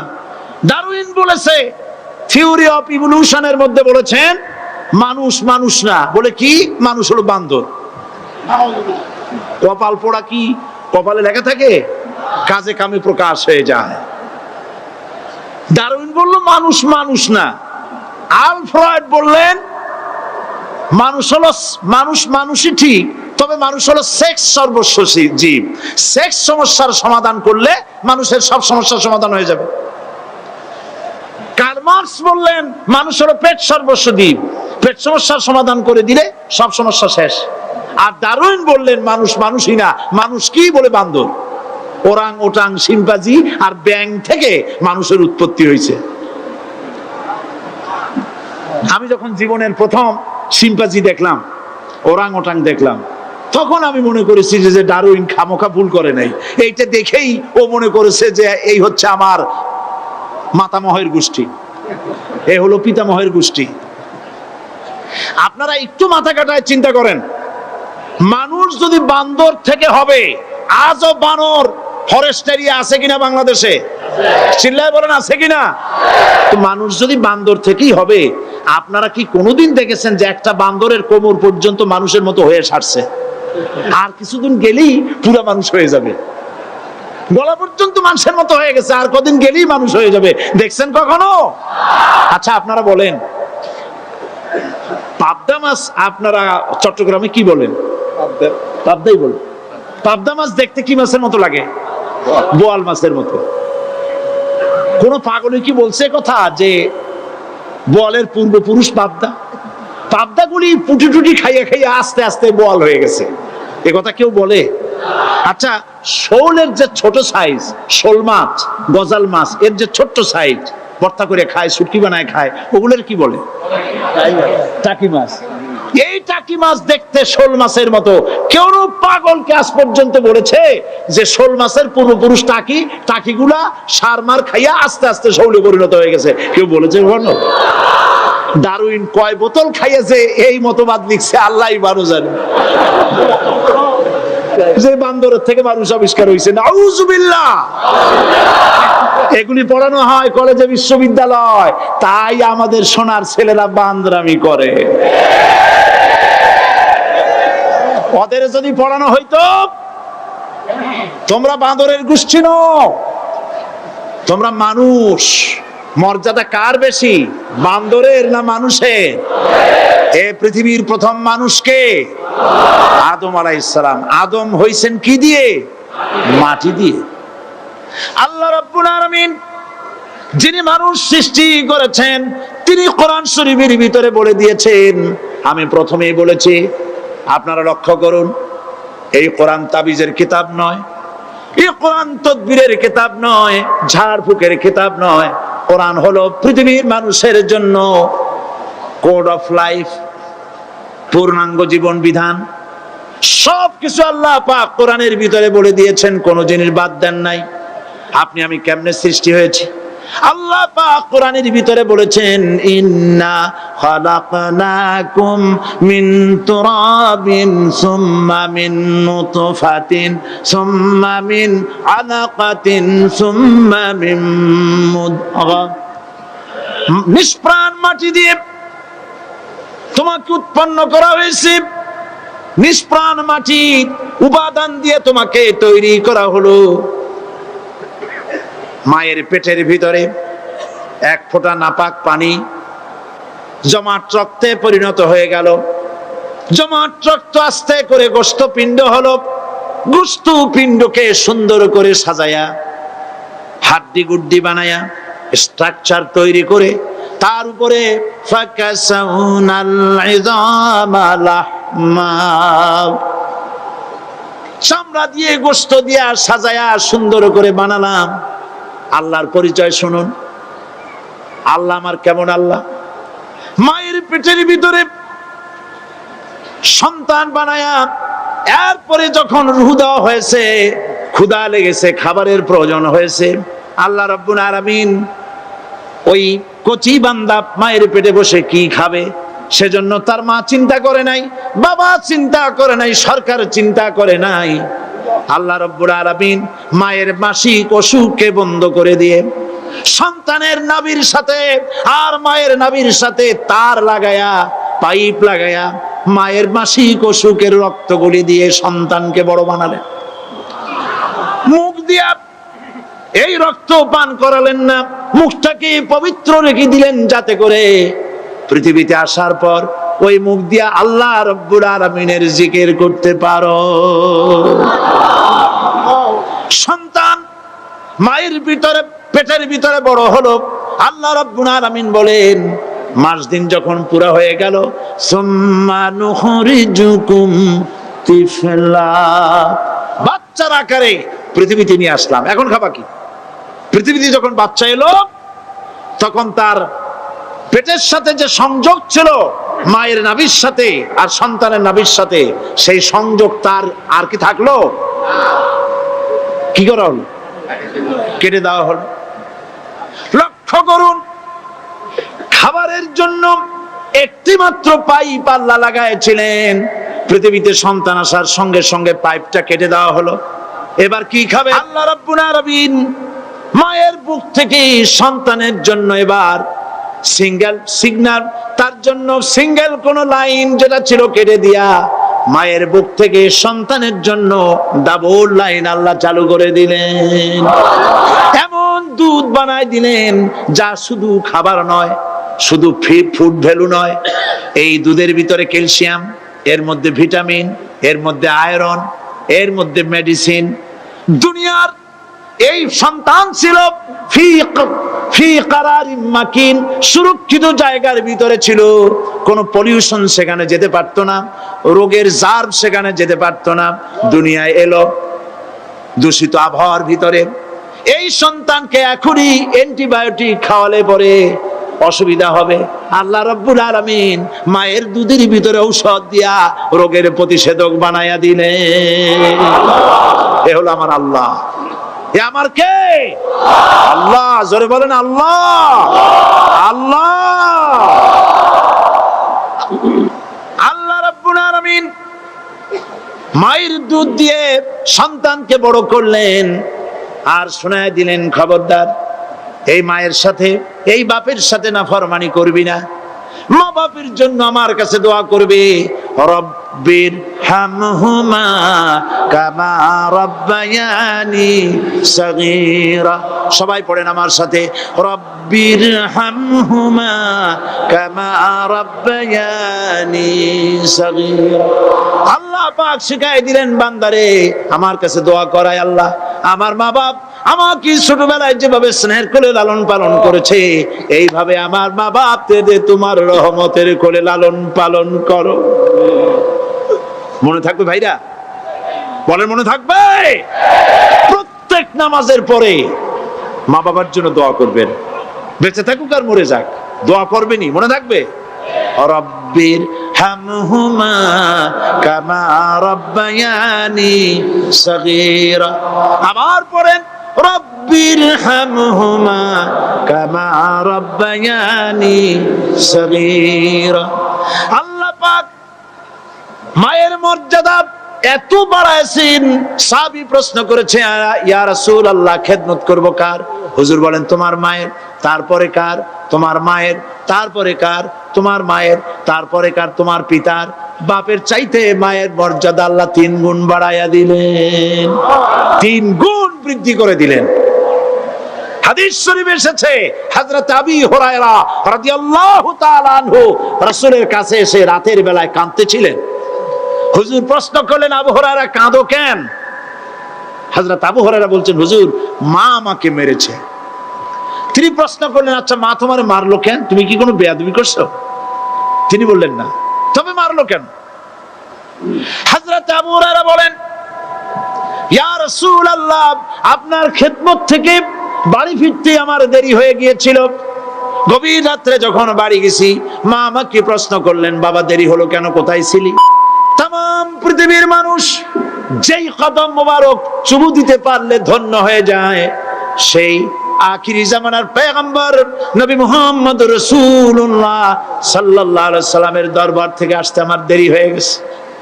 ইয়া রাসূলুল্লাহ আমার মা আপনার নাম শুনে তার গা জ্বলে উঠলো, তিনি কাফের মুশরিকা। আপনার নাম শুনে অগ্নি শর্মা হয়ে আমাকে ধরে পিটানো আরম্ভ করলেন আর বললেন, আবু হুরায়রা হয় মুহাম্মদ সাল্লাল্লাহু আলাইহি সাল্লামের বাড়ি ছাড়বি, নইলে আমার বাড়ি ছাড়বি, কি করবি বল? মার খেতে খেতে আমি বললাম, মা তোমার গায়ে যত শক্তি আছে আমারে মারো, তোমার বাড়ি শুদ্ধ, তাম দুনিয়াটা ছেড়ে দিতে পারি, মুহাম্মদ রাসূলুল্লাহর কদম মোবারক ছেড়ে দিতে পারি না। আল্লাহ হুজুর আমার মা গলা ধাক্কা মেরে আমাকে বের করে দিয়েছেন। হুজুর বলছেন, আবু হুরায়রা, মা তোমাকে মেরেছে আর আমার কাছে নালিশ করছো, আমি তোমার মায়ের কোনো বিচার করতে পারবো না। সুবহানাল্লাহ। এত বড় পাওয়ারফুল নবী, শানওয়ালা, ইজ্জতওয়ালি, বরকতওয়ালি, এত বড় নবী বলছেন মা মেরেছে, আমার করার কিচ্ছু নাই। সুবহানাল্লাহ। তোমার মা মুশরিকা হোক আর যাই হোক, তোমার মা। সুবহানাল্লাহ বলেন। আমার বন্ধুগণ, হযরত আবু হুরায়রা বলেন, ইয়া রাসূলুল্লাহ, মায়ের বিরুদ্ধে কোনো অভিযোগ নিয়ে আমি আপনার কাছে আসি নাই। হুজুর বললেন, কেন আসছো বলো খুলে। আবু হুরায়রা বলেন, হুজুর আমি জানি আপনি আল্লাহর দরবারে যদি কোনো ব্যাপারে হাত তোলেন আল্লাহ মঞ্জুর করে ফেলেন। আপনি দয়া করে আমার মার জন্য দোয়া করেন, আল্লাহ যেন হেদায়েত দিয়ে দেন। আমার নবীজি দুখানে হাত উত্তোলন করলেন, বললেন, আল্লাহুম্মা ইহদি উম্মা আবি হুরায়রা, আয় আল্লাহ আমি দোয়া করতেছি আবু হুরায়রার মাকে হেদায়েত নসিব করো। হুজুর হাত তুলে মোনাজাত করছেন, আবু হুরায়রা দৌড় দিলেন বাড়ির দিকে। কয়েকজন সাহাবী হযরত আবু হুরায়রার জামা টেনে ধরেছে, এই ভদ্রলোক দৌড়ায় কেন? এত শান্ত মানুষ, কখনো গরম হয়ে কারো সঙ্গে কথা বলে না, এই মানুষটা দৌড়ায় কেন? কোনো বিপদ হইল নাকি? জামা টেনে ধরে বলে, আবু হুরায়রা দৌড়াও কেন? হযরত আবু হুরায়রা বলেন, জামা ছেড়ে দাও, কোনো বিপদ আমার হয় নাই, আমি দৌড়াইয়া বাড়ি যাই দেখতে চাই। আমি দৌড়াইয়া আগে বাড়ি যেতে পারলাম না, আমার নবীর দোয়া আগে আমার বাড়ি চলে গেছে, আমি এটা দেখতে চাই। হযরত আবু হুরায়রা দৌড়াতে দৌড়াতে বাড়ি চলে গেছেন। দরজায় নক করলেন, ভেতর থেকে আওয়াজ এলো, কে? তিনি বললেন, আমি আবু হুরায়রা, মা দরজা খুলে দাও, আমি তোমার সন্তান। মা বললেন, বাবা অপেক্ষা করো, দরজা খুলতেছি।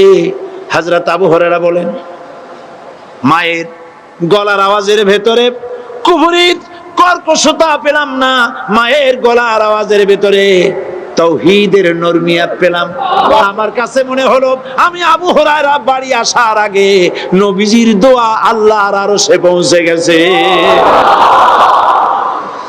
আবু হুরায়রা বলছেন, মা আমার কিছুক্ষণ পরে ঘরের থেকে বেরিয়ে এসেছেন, আমি দেখলাম মায়ের শরীর ভিজা, মাথার চুল দিয়া পানি টপকাচ্ছে।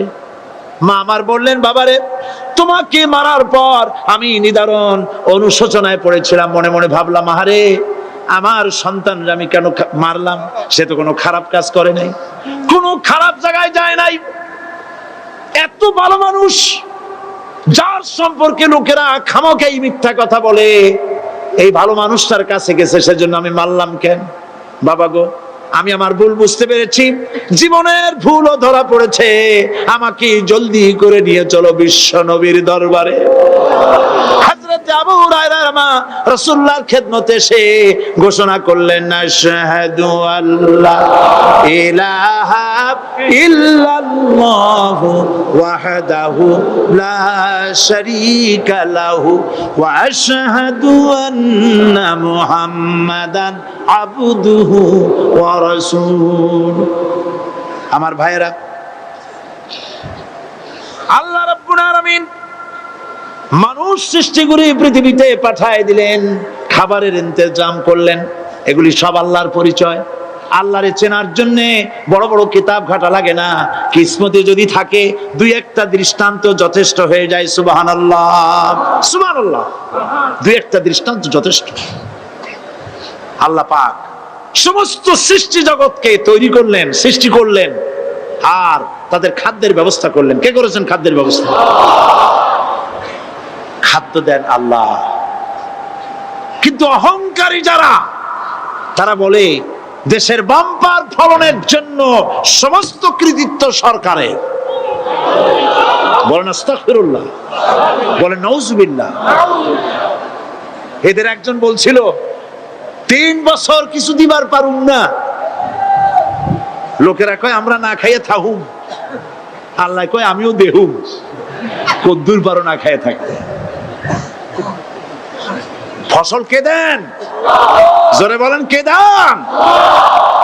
বাম্পার ফসলের ফলনের দাবি সরকার করতে পারে না, এটা কুফরি, এটা শিরক। জমিনের ফসল কে দেন? আকাশের বৃষ্টি কার? পানি কার? সার কার? সব আল্লাহ পাক। আল্লাহ পাক কোরআন শরীফে বলেছেন, লাইন শাকারতুম লাযীদান্নাকুম ওয়া লাইন কাফারতুম ইন্না আযাবি লাশাদীদ। আমার নিয়ামতের শুকর যদি আদায় করো বাড়ায় দেব, আর যদি কৃতজ্ঞ হও শুকরিয়া আদায় না করো মস্ত বড় শাস্তি দেব। ফসল দেই আমি, আর শুকরিয়া আদায় করো তোমার বাজানে। ঠিক কি না? শুকরিয়া আদায় করে কার? বাজানে।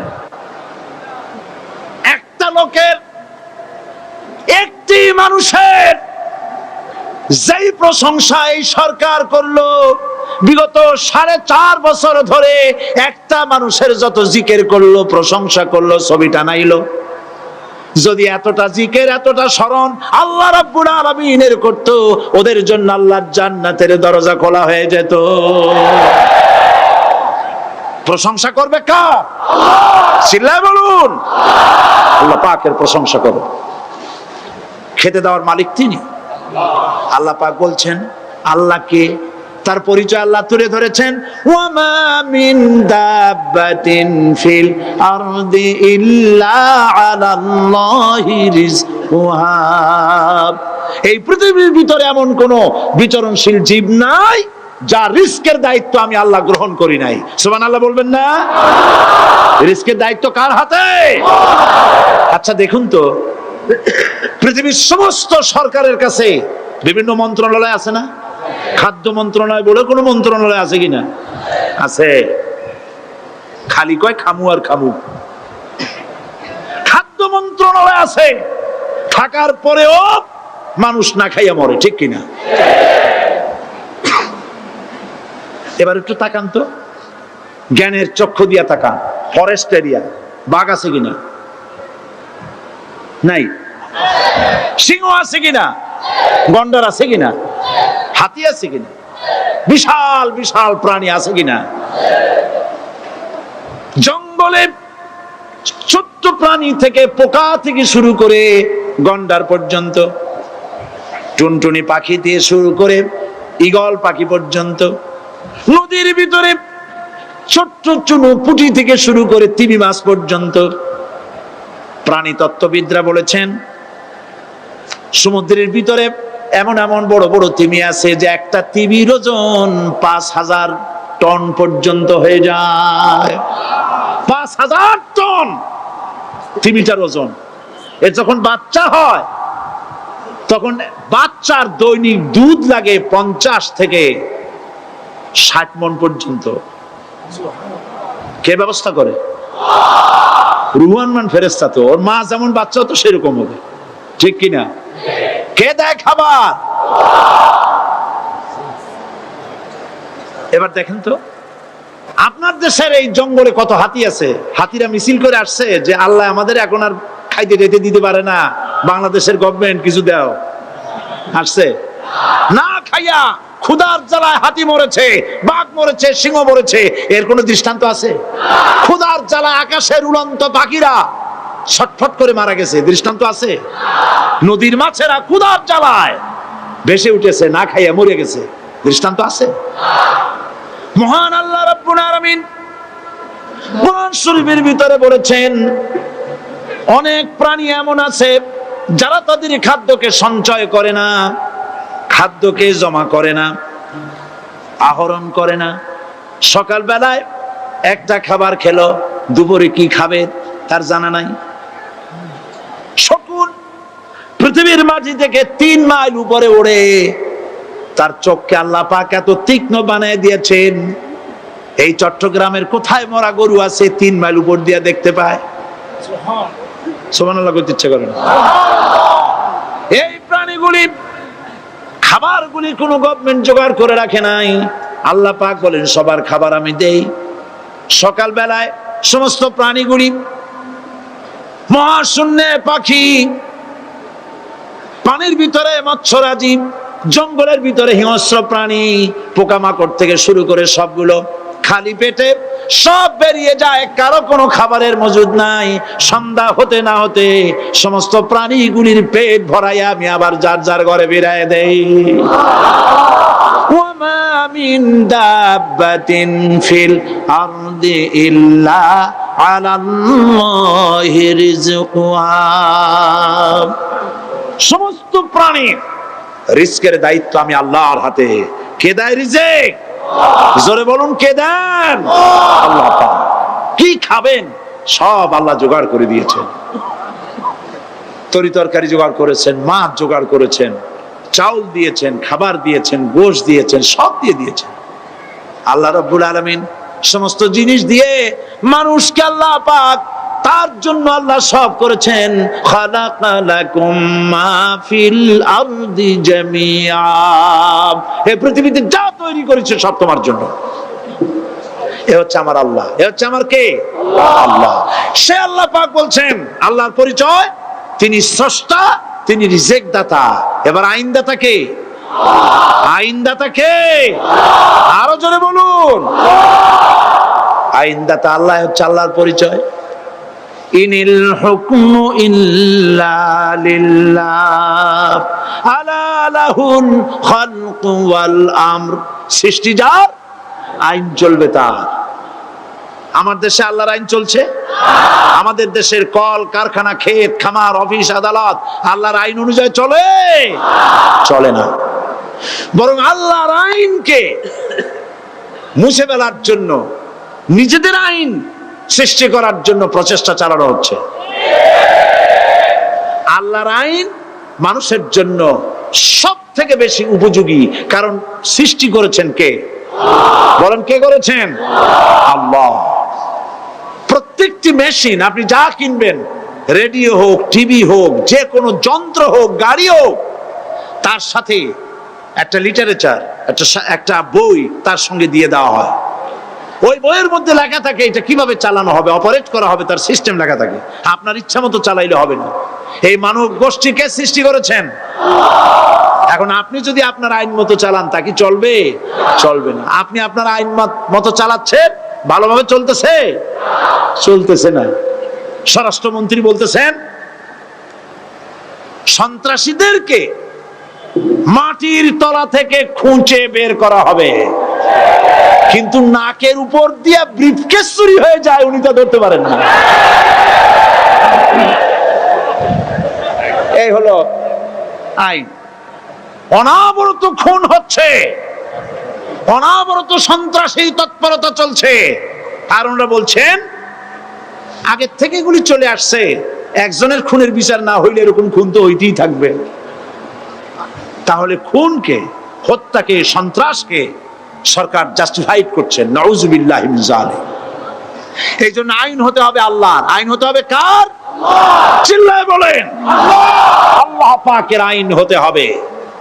আমি একদিন পার্লামেন্টে বলেছিলাম,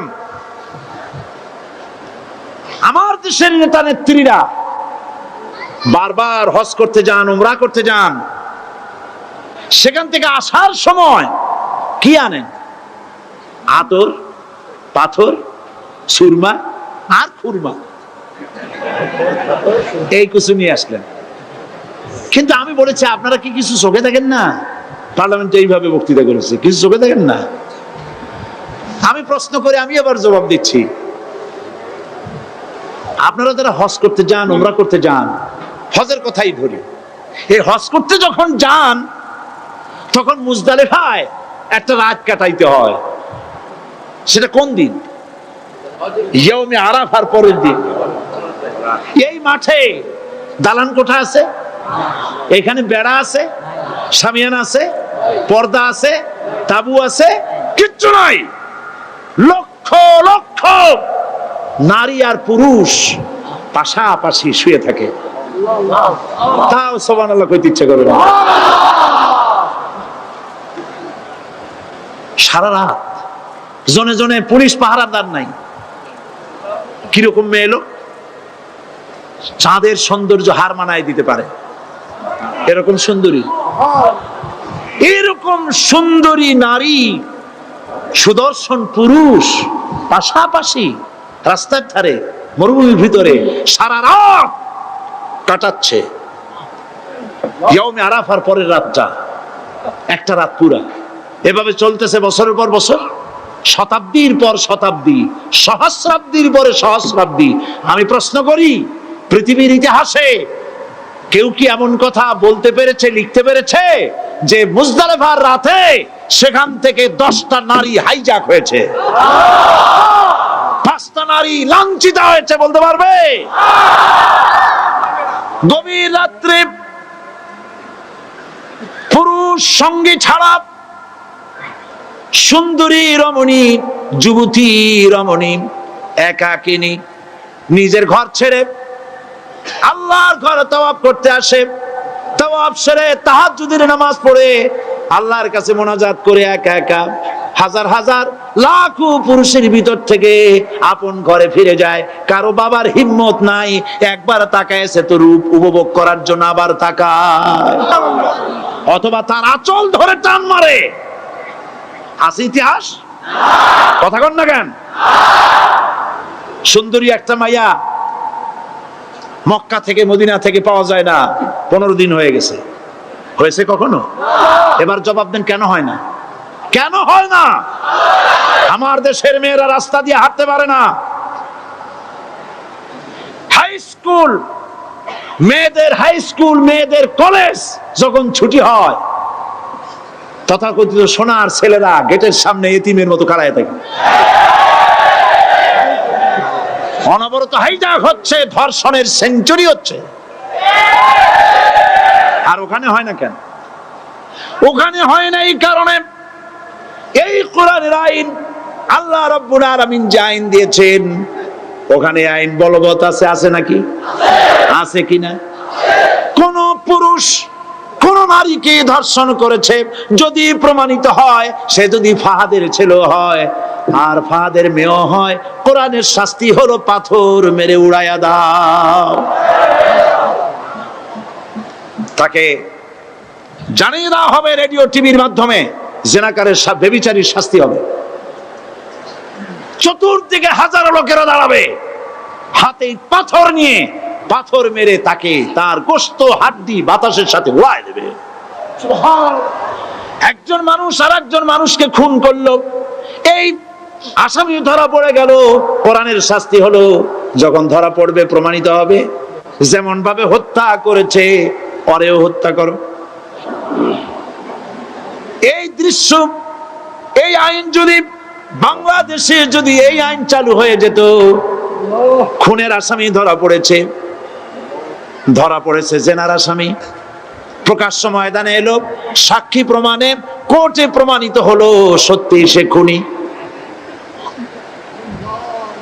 এই বিশাল আউটার স্টেডিয়ামের মাঝখানে খুনি কি দাঁড় করাও, চতুর্দিকে হাজারো লাখো মানুষ থাকুক, রেডিও টিভির ক্যামেরা কার্যকর হবে, পত্র পত্রিকার সাংবাদিকরা আসবে, তরবারির আঘাতে খুনির কল্লাটা উড়ায় দাও, দেহটা নিঃসাড় হয়ে জমিনে পড়ে যাবে। এই দৃশ্য যারা দেখবে স্বচক্ষে, রেডিওতে, পত্র পত্রিকায়, আর 1 বছরের ভেতরে খুন করার হিম্মত কারো কলিজায় উঠবে? জেনাকারের পাথর মেরে উড়িয়ে দেওয়ার শাস্তি যদি চোখে কেউ দেখে, জেনা করার পুলক আর জাগবে? এটা নাম আল্লাহর আইন। এই আইন কার? এই আইন কার?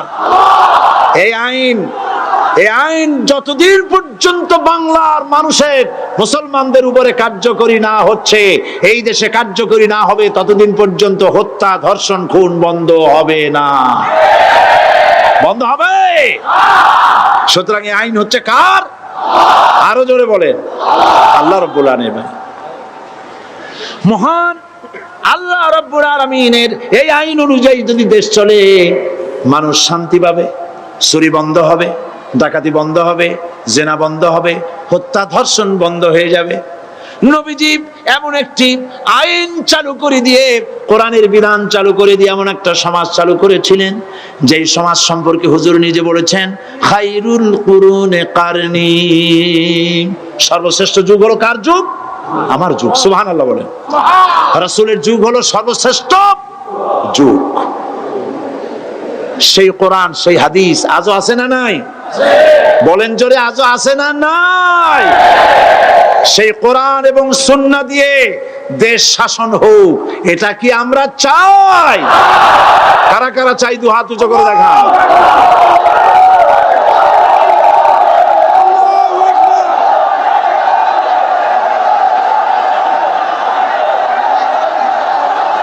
আরে ভাই, আপনারা দাঁড়ায় গেলেন কেন? বসেন বসেন। আমি তো একটা স্লোগান দিতে বললাম, হাত দেখতে চাইছি আমি, মাথা দেখতে চাই নাই। এই সুযোগে কোমরটা সোজা করে নিলেন। আচ্ছা বসেন, আর মহব্বতের সাথে জিকির করেন লা ইলাহা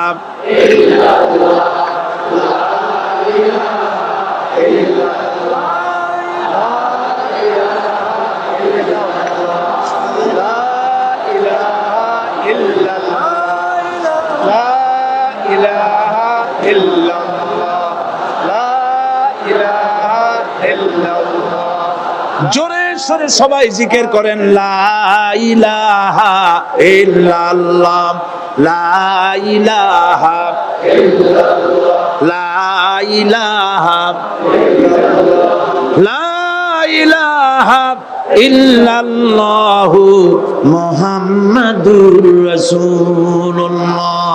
বসুন, আমরা মুনাজাত করব।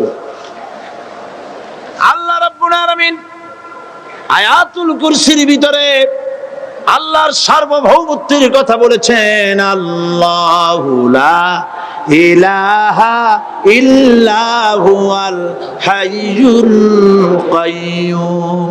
পড়েন আমার সাথে সবাই, আল্লাহু লা ইলাহা ইল্লা হুয়াল হাইয়ুল কাইয়্যুম। আল্লাহ হচ্ছেন যিনি ছাড়া কোনো ইলাহ নাই, তিনি শাশ্বত চিরঞ্জীব। সুবহানাল্লাহি ওয়া বিহামদিহি। আগামীকাল এর বাকি অংশ আমি আপনাদের সামনে আলোচনা করব ইনশাআল্লাহ। জোরে বলেন ইনশাআল্লাহ। দাঁড়ানো ভাইরা বসেন।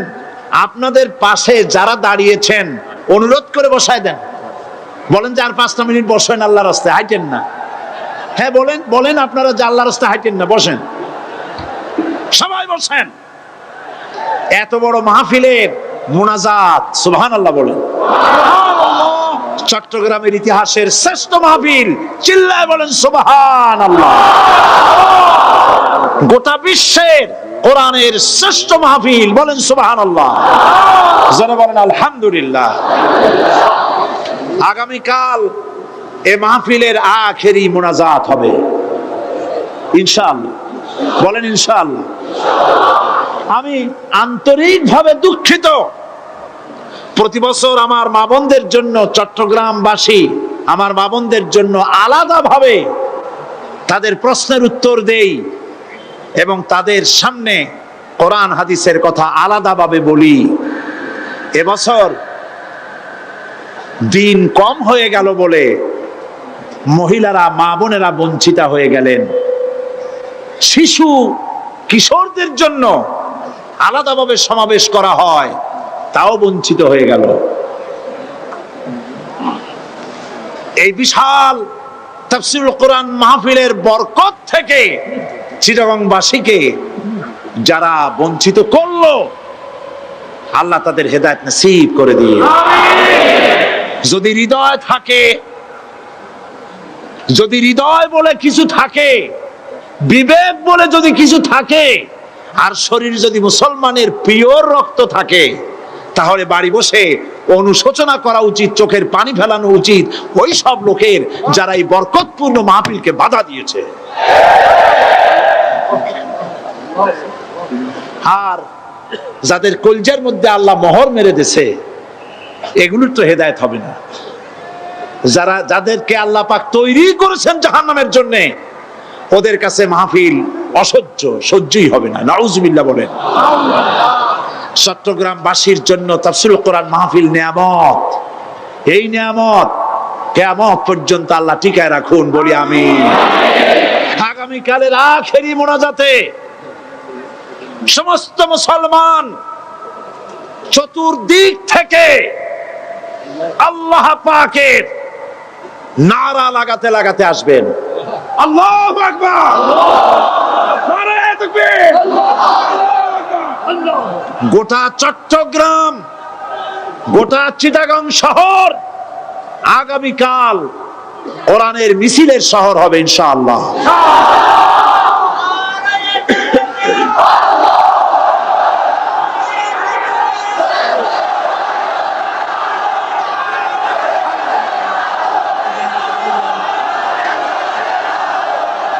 সকল ধন এবং সম্পদের মূল মালিক হচ্ছেন আল্লাহ পাক। সমস্ত ধন সম্পদের মালিক কে? আল্লাহ সুবহানাহু ওয়া তাআলা। কোরআনে কারীম বলছে, লিল্লাহি মা ফিস সামাওয়াতি ওয়া মা ফিল আরদ। আকাশ এবং জমিনের ভিতরে যা কিছু আছে সব কিছুর মালিকানা কার? জোরে বলেন কার? আল্লাহ রাব্বুল আলামিন হচ্ছেন এর একচ্ছত্র মালিক। সুতরাং বান্দাদের কাছে কিছুদিনের জন্য এগুলিকে আমানত রাখা হয়েছে। আমাদের ঘর আছে, বাড়ি আছে, ব্যবসা আছে, বাণিজ্য আছে, জায়গা আছে, জমিন আছে, গরু আছে, বাছুর আছে, এই সবগুলি কিছুদিনের জন্য আমাদের কাছে কি রাখা হয়েছে? আমানত।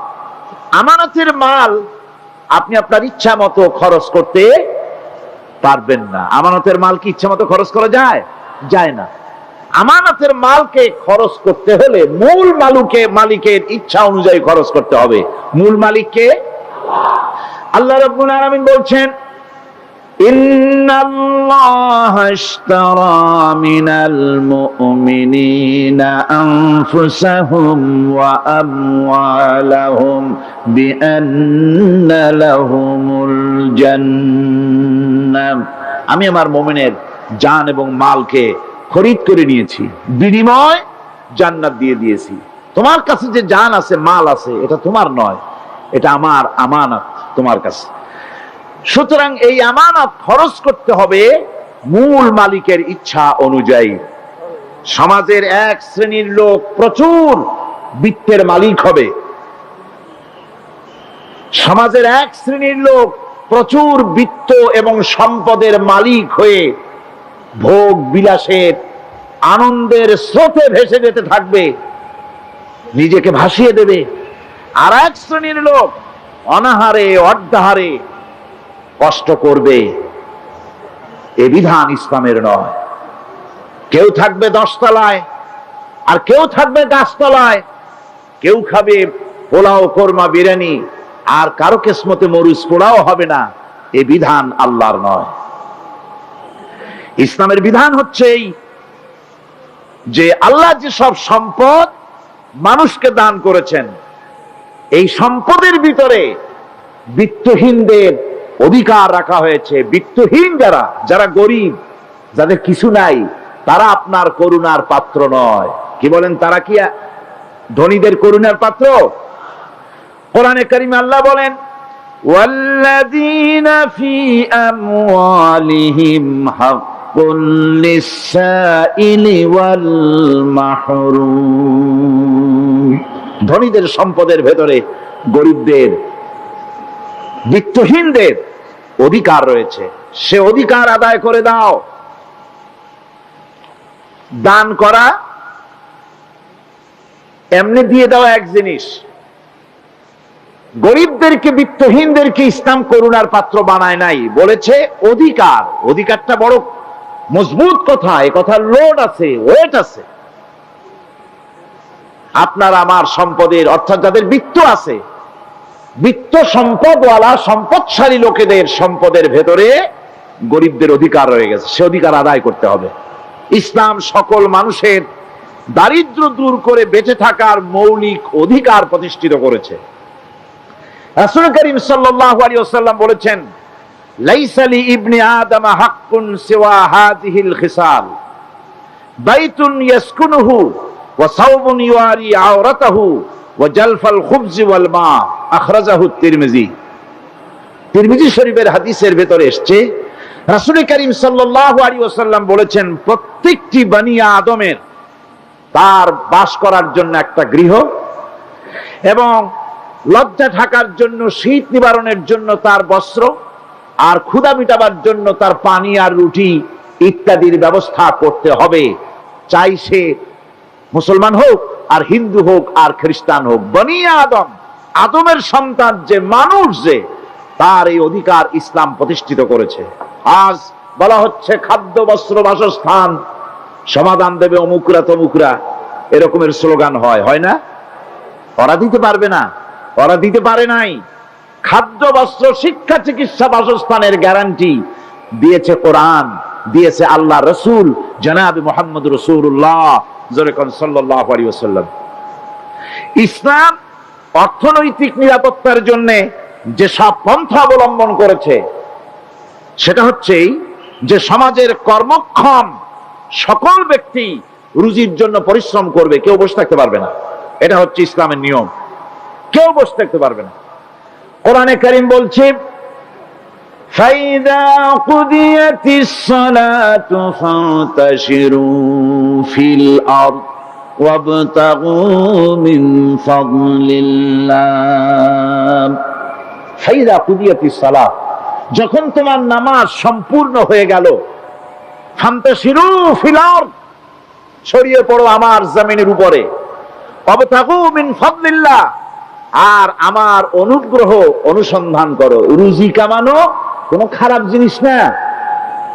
কেউ মনে করে সারাদিন বসে বসে আল্লাহর জিকির করব, কেউ দুনিয়াটারে ঝামেলা মনে করে জঙ্গলে চলে যেতে চায়।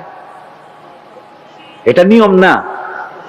আপনি বসে থাকতে পারবেন না, আপনাকে কাজ করতে হবে। রুজি কামাই করাটাকে কোরআনে কারিমে এতটা সম্মান দিয়েছে, যেটাকে ফদলুল্লাহ বলা হয়েছে। ফদলুল্লাহ, এটা আল্লাহর অনুগ্রহ। সুবহানাল্লাহ বলেন।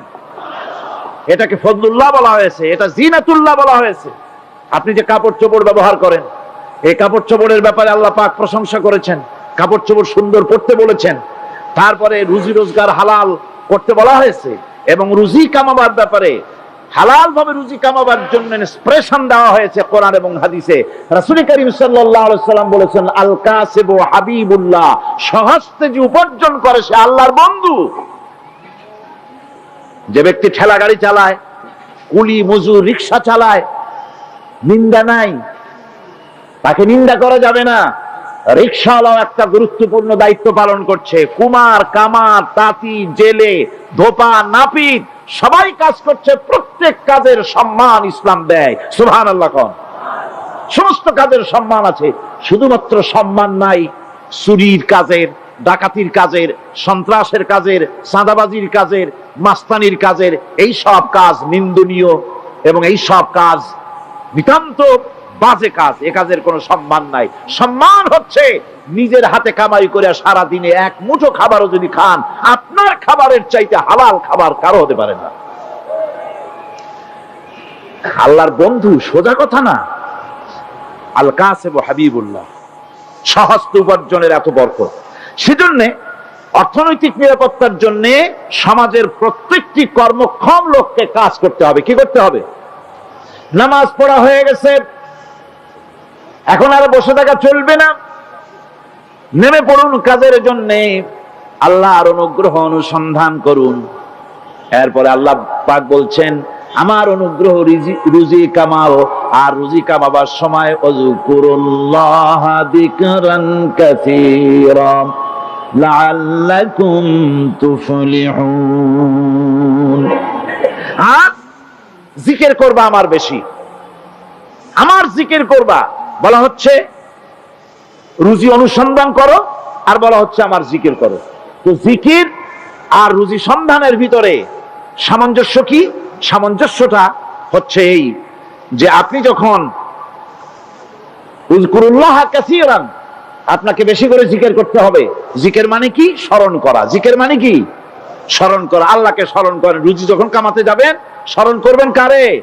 চিল্লায় কোন কারে? আপনি রুজি কামাবার জন্য চাকরি করতেছেন, অফিসে বসে যদি আল্লাহ রাব্বুল আলামিন আপনার স্মরণে থাকে, তাহলে ঘুষ খাওয়া আপনার জন্য সম্ভব হবে না। কথা ঠিক কিনা? আল্লাহ পাক বলছেন, রুজি কামাবার জন্য তুমি যে পরিশ্রম করবে, ওই পরিশ্রমের সময় বেশি বেশি জিকির করো, আমারে স্মরণ রাখো। অফিসে বসে যখন তুমি কাজ করবে, আমি যদি স্মরণে থাকি, তাহলে তুমি ঘুষ খাইতে পারবা না। তুমি জমিন চাষ করবে, জমিন চাষ করার সময় আমি যদি তোমার স্মরণে থাকি, জমিনের আইল ঠেলা তোমার পক্ষে সম্ভব হবে না। যত রকমের রুজি রোজগারের পথ আছে, আমাকে স্মরণ করো, খারাপ পথ থেকে বাঁচো, হালাল ভাবে রুজি কামাও। হালাল রুজির ভিতরে আল্লাহ রব্বুল আলামিন বরকত দিয়ে দিবেন। আর কাজ করার জন্য বলা হয়েছে, রাসূল করিম সাল্লাল্লাহু আলাইহি ওয়াসাল্লাম বলেছেন, ইজা সাল্লাইতুমুল ফাজরা ফালা তানুমু আন তালবি আরযাকিকুম। ফজরের নামাজ পড়া হয়ে গেছে, ঘুমায়ও না। আমাদের একটা আম অভ্যাস হয়ে গেছে ফজরের নামাজ পড়ে ঘুমানো। হাদিস শরীফে বলা হচ্ছে, ফজরের নামাজ পড়া হয়ে গেছে, ঘুমায়ও না। রুজি তালাশ করো, রিজিক তালাশ করো, নিজের সাহায্য করো, অন্যকে সাহায্য করো, নিজের সংসারের জন্য কাজ করো, অন্যের জন্যও করো। হালাল ভাবে রুজি কামাই করে বউকে একটা ব্লাউজ কিনে দিয়েছেন, একটা শাড়ি কিনে দিয়েছেন, বাচ্চাকে ক্লাসের বই কিনে দিয়েছেন, বাজার থেকে মাছ তরিতরকারি কিনে, অক্ষম ব্যক্তিদেরকে সহযোগিতা করবে। যারা নাকি উপার্জন করতে পারে না, ওই জাতীয় লোকদেরকে তারা সহযোগিতা করবে। ওয়াকফুলু গানিয়ুহুম ফাকিরাহুম। সেই সমাজের যারা নাকি সামর্থ্যবান, তারা রোজগার করবে এবং গরিবদেরকে সহযোগিতা করবে। আল্লাহর নবী বলেছেন, সে ব্যক্তি মুমিন নয়, সে ব্যক্তি মুমিন নয়, সেই ব্যক্তি মুমিন নয়। সাহাবায়ে কিরাম হতচকিত হয়ে উঠলেন, প্রশ্ন করলেন, নবীজি কোন ব্যক্তি মুমিন নয়? আল্লাহর নবী বলেন, যেই ব্যক্তি পেট পুরে আরাম করে ঘুমায় গেল, এ কথা জানার পর যে তার প্রতিবেশী না খেয়ে শুয়ে আছে, ক্ষুধার যন্ত্রণায় কাতরাচ্ছে, এ কথা জানার পরে যেই মুসলমান ব্যক্তি আরাম করে পেট ভরে খেয়ে ঘুমায়, সে কখনো মুমিনের দাবি করতে পারে না, মুমিন হতে পারে না। কত বড় কথা! ইসলাম মানুষকে তাগিদ করেছে তার প্রতিবেশীর উপরে লক্ষ্য রাখার জন্য, তার প্রতিবেশীকে লক্ষ্য রাখার জন্য, গরিব মানুষের প্রতি লক্ষ্য রাখার জন্য। রাসূল করিম সাল্লাল্লাহু আলাইহি ওয়াসাল্লাম বলছেন, আইয়ু রাজুলিন মাতা দিয়ান বাইনা আগনিয়ায় ফাকাদ বারিয়াত মিনহুম জিম্মাতুল্লাহি ওয়া রাসূলিহি। আল্লাহর নবী বলেন, কোন ধনী ব্যক্তিদের মাঝে কোন গরিব প্রতিবেশী যদি না খেয়ে মারা যায়, তাহলে ওই এলাকার বিত্তশালী লোকদের সাথে আল্লাহর সমস্ত সম্পর্ক, রসুলের সব সম্পর্ক ছিন্ন হয়ে যায়। কে বলতে পেরেছে এত বড় কথা? মানুষের অর্থনৈতিক নিরাপত্তার জন্য কত বড় কথা বলেছে ইসলাম, বলেছে বিশ্বনবী জনাবে মুহাম্মদ রাসূলুল্লাহ সাল্লাল্লাহু আলাইহি ওয়াসাল্লাম। আল্লাহ রাব্বুল আলামিন বলেন, ধনীদের হাতে যেন সম্পদগুলি পুঞ্জীভূত হয়ে না যায়, কাইলা ইয়াকুনা দুলাতাম বাইনাল আগনিয়াই মিনকুম। তোমাদের ধনীদের হাতে যেন সম্পদগুলি, সমাজের সম্পদগুলি যেন পুঞ্জীভূত না হয়, সেগুলি বরং ছড়িয়ে আস্তে করে যেন সমস্ত গরিব যেন সাধারণের কাছে যেতে পারে, সে ব্যবস্থা করতে হবে। যাকাত প্রদানের মাধ্যমে ধনীদের কাছ থেকে নিয়ে গরিবদেরকে দিয়ে দিতে হবে।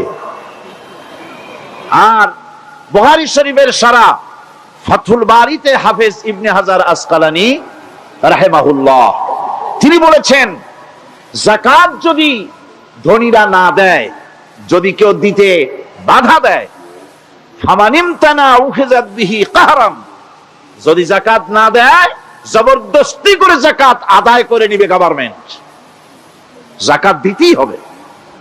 মুনকিরিনে যাকাত, যারা যাকাত দিতে অস্বীকার করেছিল, হযরতে সিদ্দিক আকবর, হযরতে আবু বকর সিদ্দিক রাদিয়াল্লাহু তাআলা আনহু, তিনি তাদের সম্পর্কে বলেছিলেন, ওয়াল্লাহি লাউ কাতিলান্না মান ফাররাকা বাইনাস সালাতি ওয়াজ যাকাত, অবশ্যই আমি ওই সম্প্রদায়ের লোকের বিরুদ্ধে যুদ্ধ ঘোষণা করব যারা নামাজ আর যাকাতের মধ্যে পার্থক্য সূচিত করবে।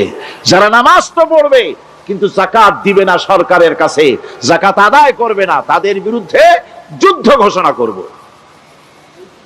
ইসলামী সরকার যদি প্রতিষ্ঠিত হয় তাহলে এই যাকাত আদায় করা হবে। যাকাত কেউ নিয়ে বসে থাকতে পারবে না, যাকাত আদায় করা হবে। আমাদের দেশে নিয়ম মাফিক যদি যাকাত আদায় করা হতো, এই দেশ যদি ইসলামী গভর্নমেন্ট হতো, আল্লাহ যেন দয়া করে দেন, কন্যা আমিন। আল্লাহ পাক যদি দয়া করে দেশটার ইসলামী রাষ্ট্র বানায় দেন, তাহলে যাকাত তো আদায় করে নেওয়া হবে। যাকাত দিতে আপনি বাধ্য, গরিব মানুষ থাকবে না।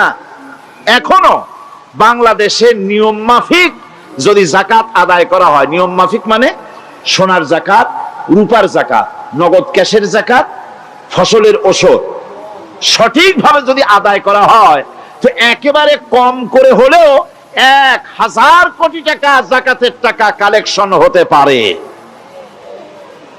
এটা কি কম কথা? 1000 কোটি টাকা, এই টাকা আদায় করা হচ্ছে না। এই টাকা আদায় না করার কারণে যে শূন্যতার সৃষ্টি হচ্ছে, এই ভ্যাকুয়ামকে পূর্ণ করার জন্য এগিয়ে এসেছে 7 সমুদ্র 13 নদীর উপর থেকে এনজিওরা। এনজিওরা এসে আমাদের দেশে, সব এনজিও খারাপ আমি তা বলি না, বহু এনজিও আছে যারা এদেশের উন্নয়নের, আর্থসামাজিক উন্নয়নের জন্য তারা প্রচেষ্টা করছে। রাস্তাঘাট, স্কুল, কলেজ, চিকিৎসা ইত্যাদির দিকে কাজ করছে।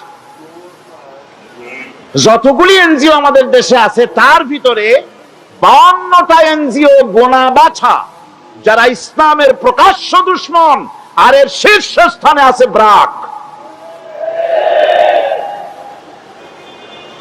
এই এনজিও গুলি তারা আমাদের দেশে এসে সুদি কারবার শুরু করেছে, পরিপূর্ণভাবে সুদের কারবার।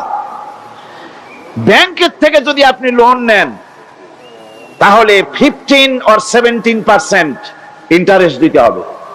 আর ওদের কাছ থেকে যে সুদ, যে টাকা নেওয়া হয়, সেই টাকায় গ্রামীণ ব্যাংক থেকে শুরু করে ব্রাক বলেন, কারিতাস বলেন, অক্সফাম বলেন, অ্যাডাপ বলেন, যেগুলি আছে এগুলি সুদ নেয় 30 থেকে 34% পর্যন্ত। গোটা জাতিকে গ্রাম পর্যায়ে তারা সুদের নিবিড় চাষ করতেছে, ঘরে ঘরে সুদ পৌঁছে দিয়েছে, মুসলমান নারীদেরকে বেহুরমতি করেছে, ইসলামের ঐতিহ্য ধ্বংস করতেছে, নারীদেরকে বিপর্দা করতেছে, আমার দেশের ফ্যামিলি স্ট্রাকচারকে এনজিওরা ধ্বংস করে দিচ্ছে।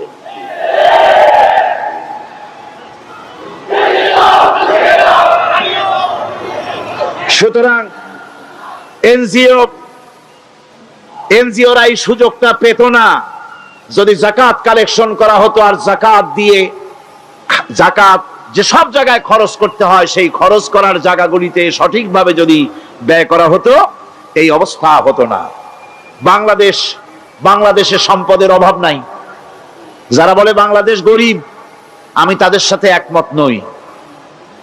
আক্ষরিক অর্থে বাংলাদেশ গরিব নয়, বাংলাদেশে সম্পদ আছে।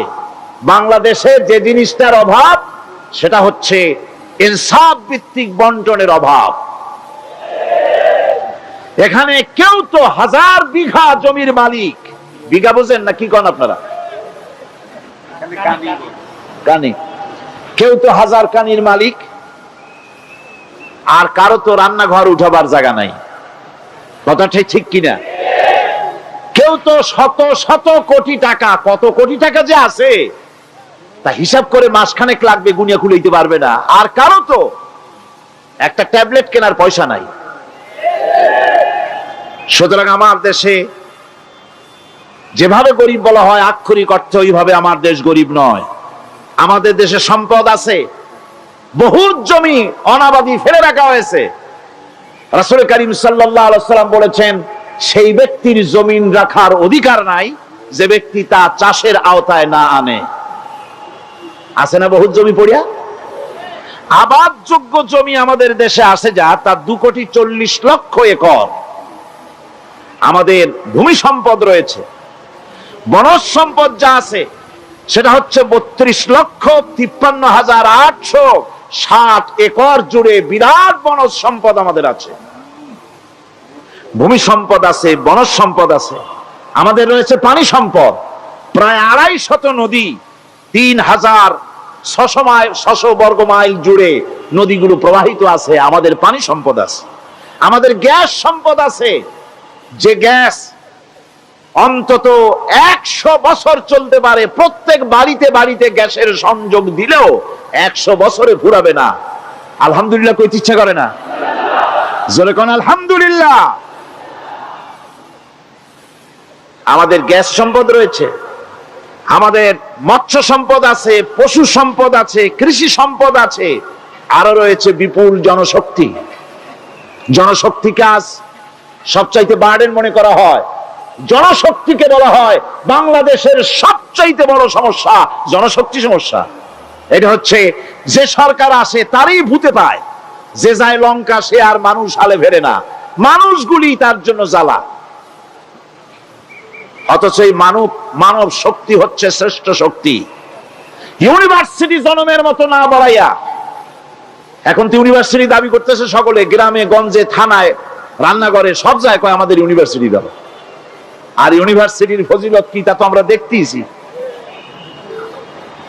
এর থেকে বেশি করে পলিটেকনিক ইনস্টিটিউট, ভোকেশনাল ইনস্টিটিউট ইত্যাদি যদি বানানো হতো, ভিক্ষার হাতকে কর্মীর হাতে যদি পরিণত করা যেত, মানুষগুলিকে যদি কর্মক্ষম করা যেত, তাদেরকে যদি মডার্ন টেকনোলজি যদি শিক্ষা দেওয়া যেত, তাহলে এই মানব শক্তি রপ্তানি করে বা পৃথিবীর বিভিন্ন দেশ থেকে মূল্যবান বৈদেশিক মুদ্রা অর্জন করা যায়।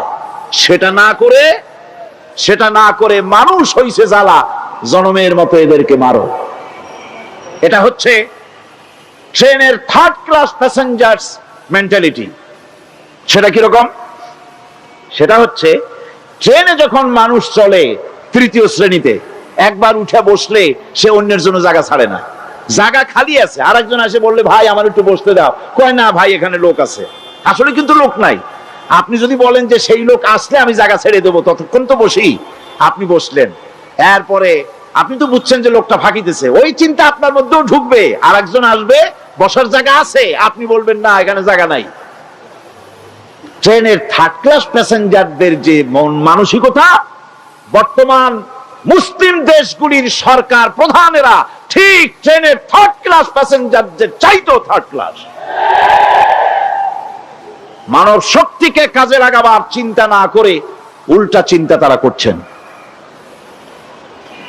এত সম্পদ থাকা সত্ত্বেও বাংলাদেশ আজ যে অভাব সৃষ্টি হয়েছে তা কৃত্রিম, এবং তা সৃষ্টি হয়েছে এর একমাত্র দায়ী এর জন্য রাজনৈতিক ষড়যন্ত্র। রাজনৈতিক ষড়যন্ত্রের কারণেই এই অভাব সৃষ্টি হয়েছে। গোড়া থেকেই আমাদের দেশটি ষড়যন্ত্রের শিকার। প্রথমে ব্রিটিশ বেনিয়ারা 200 বছর পর্যন্ত গোলামির জিনজির পরিয়ে দিয়েছে।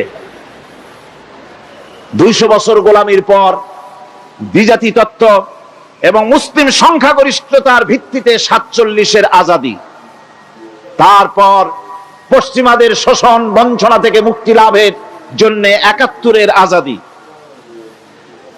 এরপরে দেশের 90% হচ্ছে মুসলমান। 90% কারা? চিল্লায় বলেন না কারা? পৃথিবীর এই দ্বিতীয় বৃহত্তম মুসলিম জনগোষ্ঠীকে খ্রিস্টান আর ইহুদিরা তারা চেয়েছে জনগণকে খ্রিস্টান বানাতে। আমাদের দেশের জনগণকে তারা চায় খ্রিস্টান বানাতে। যারা কমিউনিস্ট তারা চায় আমাদেরকে নাস্তিক বানাতে। আর পার্শ্ববর্তী দেশের পেইড এজেন্ট যারা আমাদের দেশে আছে, তারা চায় পৃথিবীর নিকৃষ্টতম কুহুরি মতবাদ, ধর্ম নিরপেক্ষ মতবাদের মাধ্যমে গোটা জাতিকে ধর্ম থেকে দূরে সরিয়ে দিতে চায়। সুতরাং এই ষড়যন্ত্রের শিকার হয়ে আছে বাংলাদেশ। বাংলাদেশের এই আর্থসামাজিক প্রেক্ষাপটে ইসলামের বিধান ছাড়া, আল্লাহর দেওয়া বিধান ছাড়া এর কোনো মুক্তি নাই, এর নাজাতের কোনো পথ নাই। আল্লাহ রাসূল ক্ষমতা আরোহণ করলেন, রাষ্ট্রের মালিক হলেন, প্রেসিডেন্ট হলেন। রাসূলুল্লাহ কি হলেন? আল্লাহর নবী প্রেসিডেন্ট হলেন। সমাজের গরিব দুঃখীদের ব্যাপারে নবীজি বললেন, মান তারাকা মালান ফালওয়ারাসাতিহি ওয়া মান তারাকা দিয়ান আও কুল্লা ফালিয়াতিনি ফাইন্না মাওলাহু, রাওয়াহুল বুখারী। নবীজি বলেন, যে ব্যক্তি মারা গেল, মরে যাওয়ার পর তার যে সম্পদ থাকবে, এই সম্পদগুলি সে যে সন্তান, স্ত্রী, পুত্র যাদের রেখে গেছে তা তাদের জন্যে। আর যদি সে ঋণগ্রস্ত, যদি ঋণ অবস্থায় সংসারকে রেখে যে থাকে, তাহলে তার ঋণের বোঝা, ঋণের পরিশোধের দায়িত্ব আমি মুহাম্মদ সাল্লাল্লাহু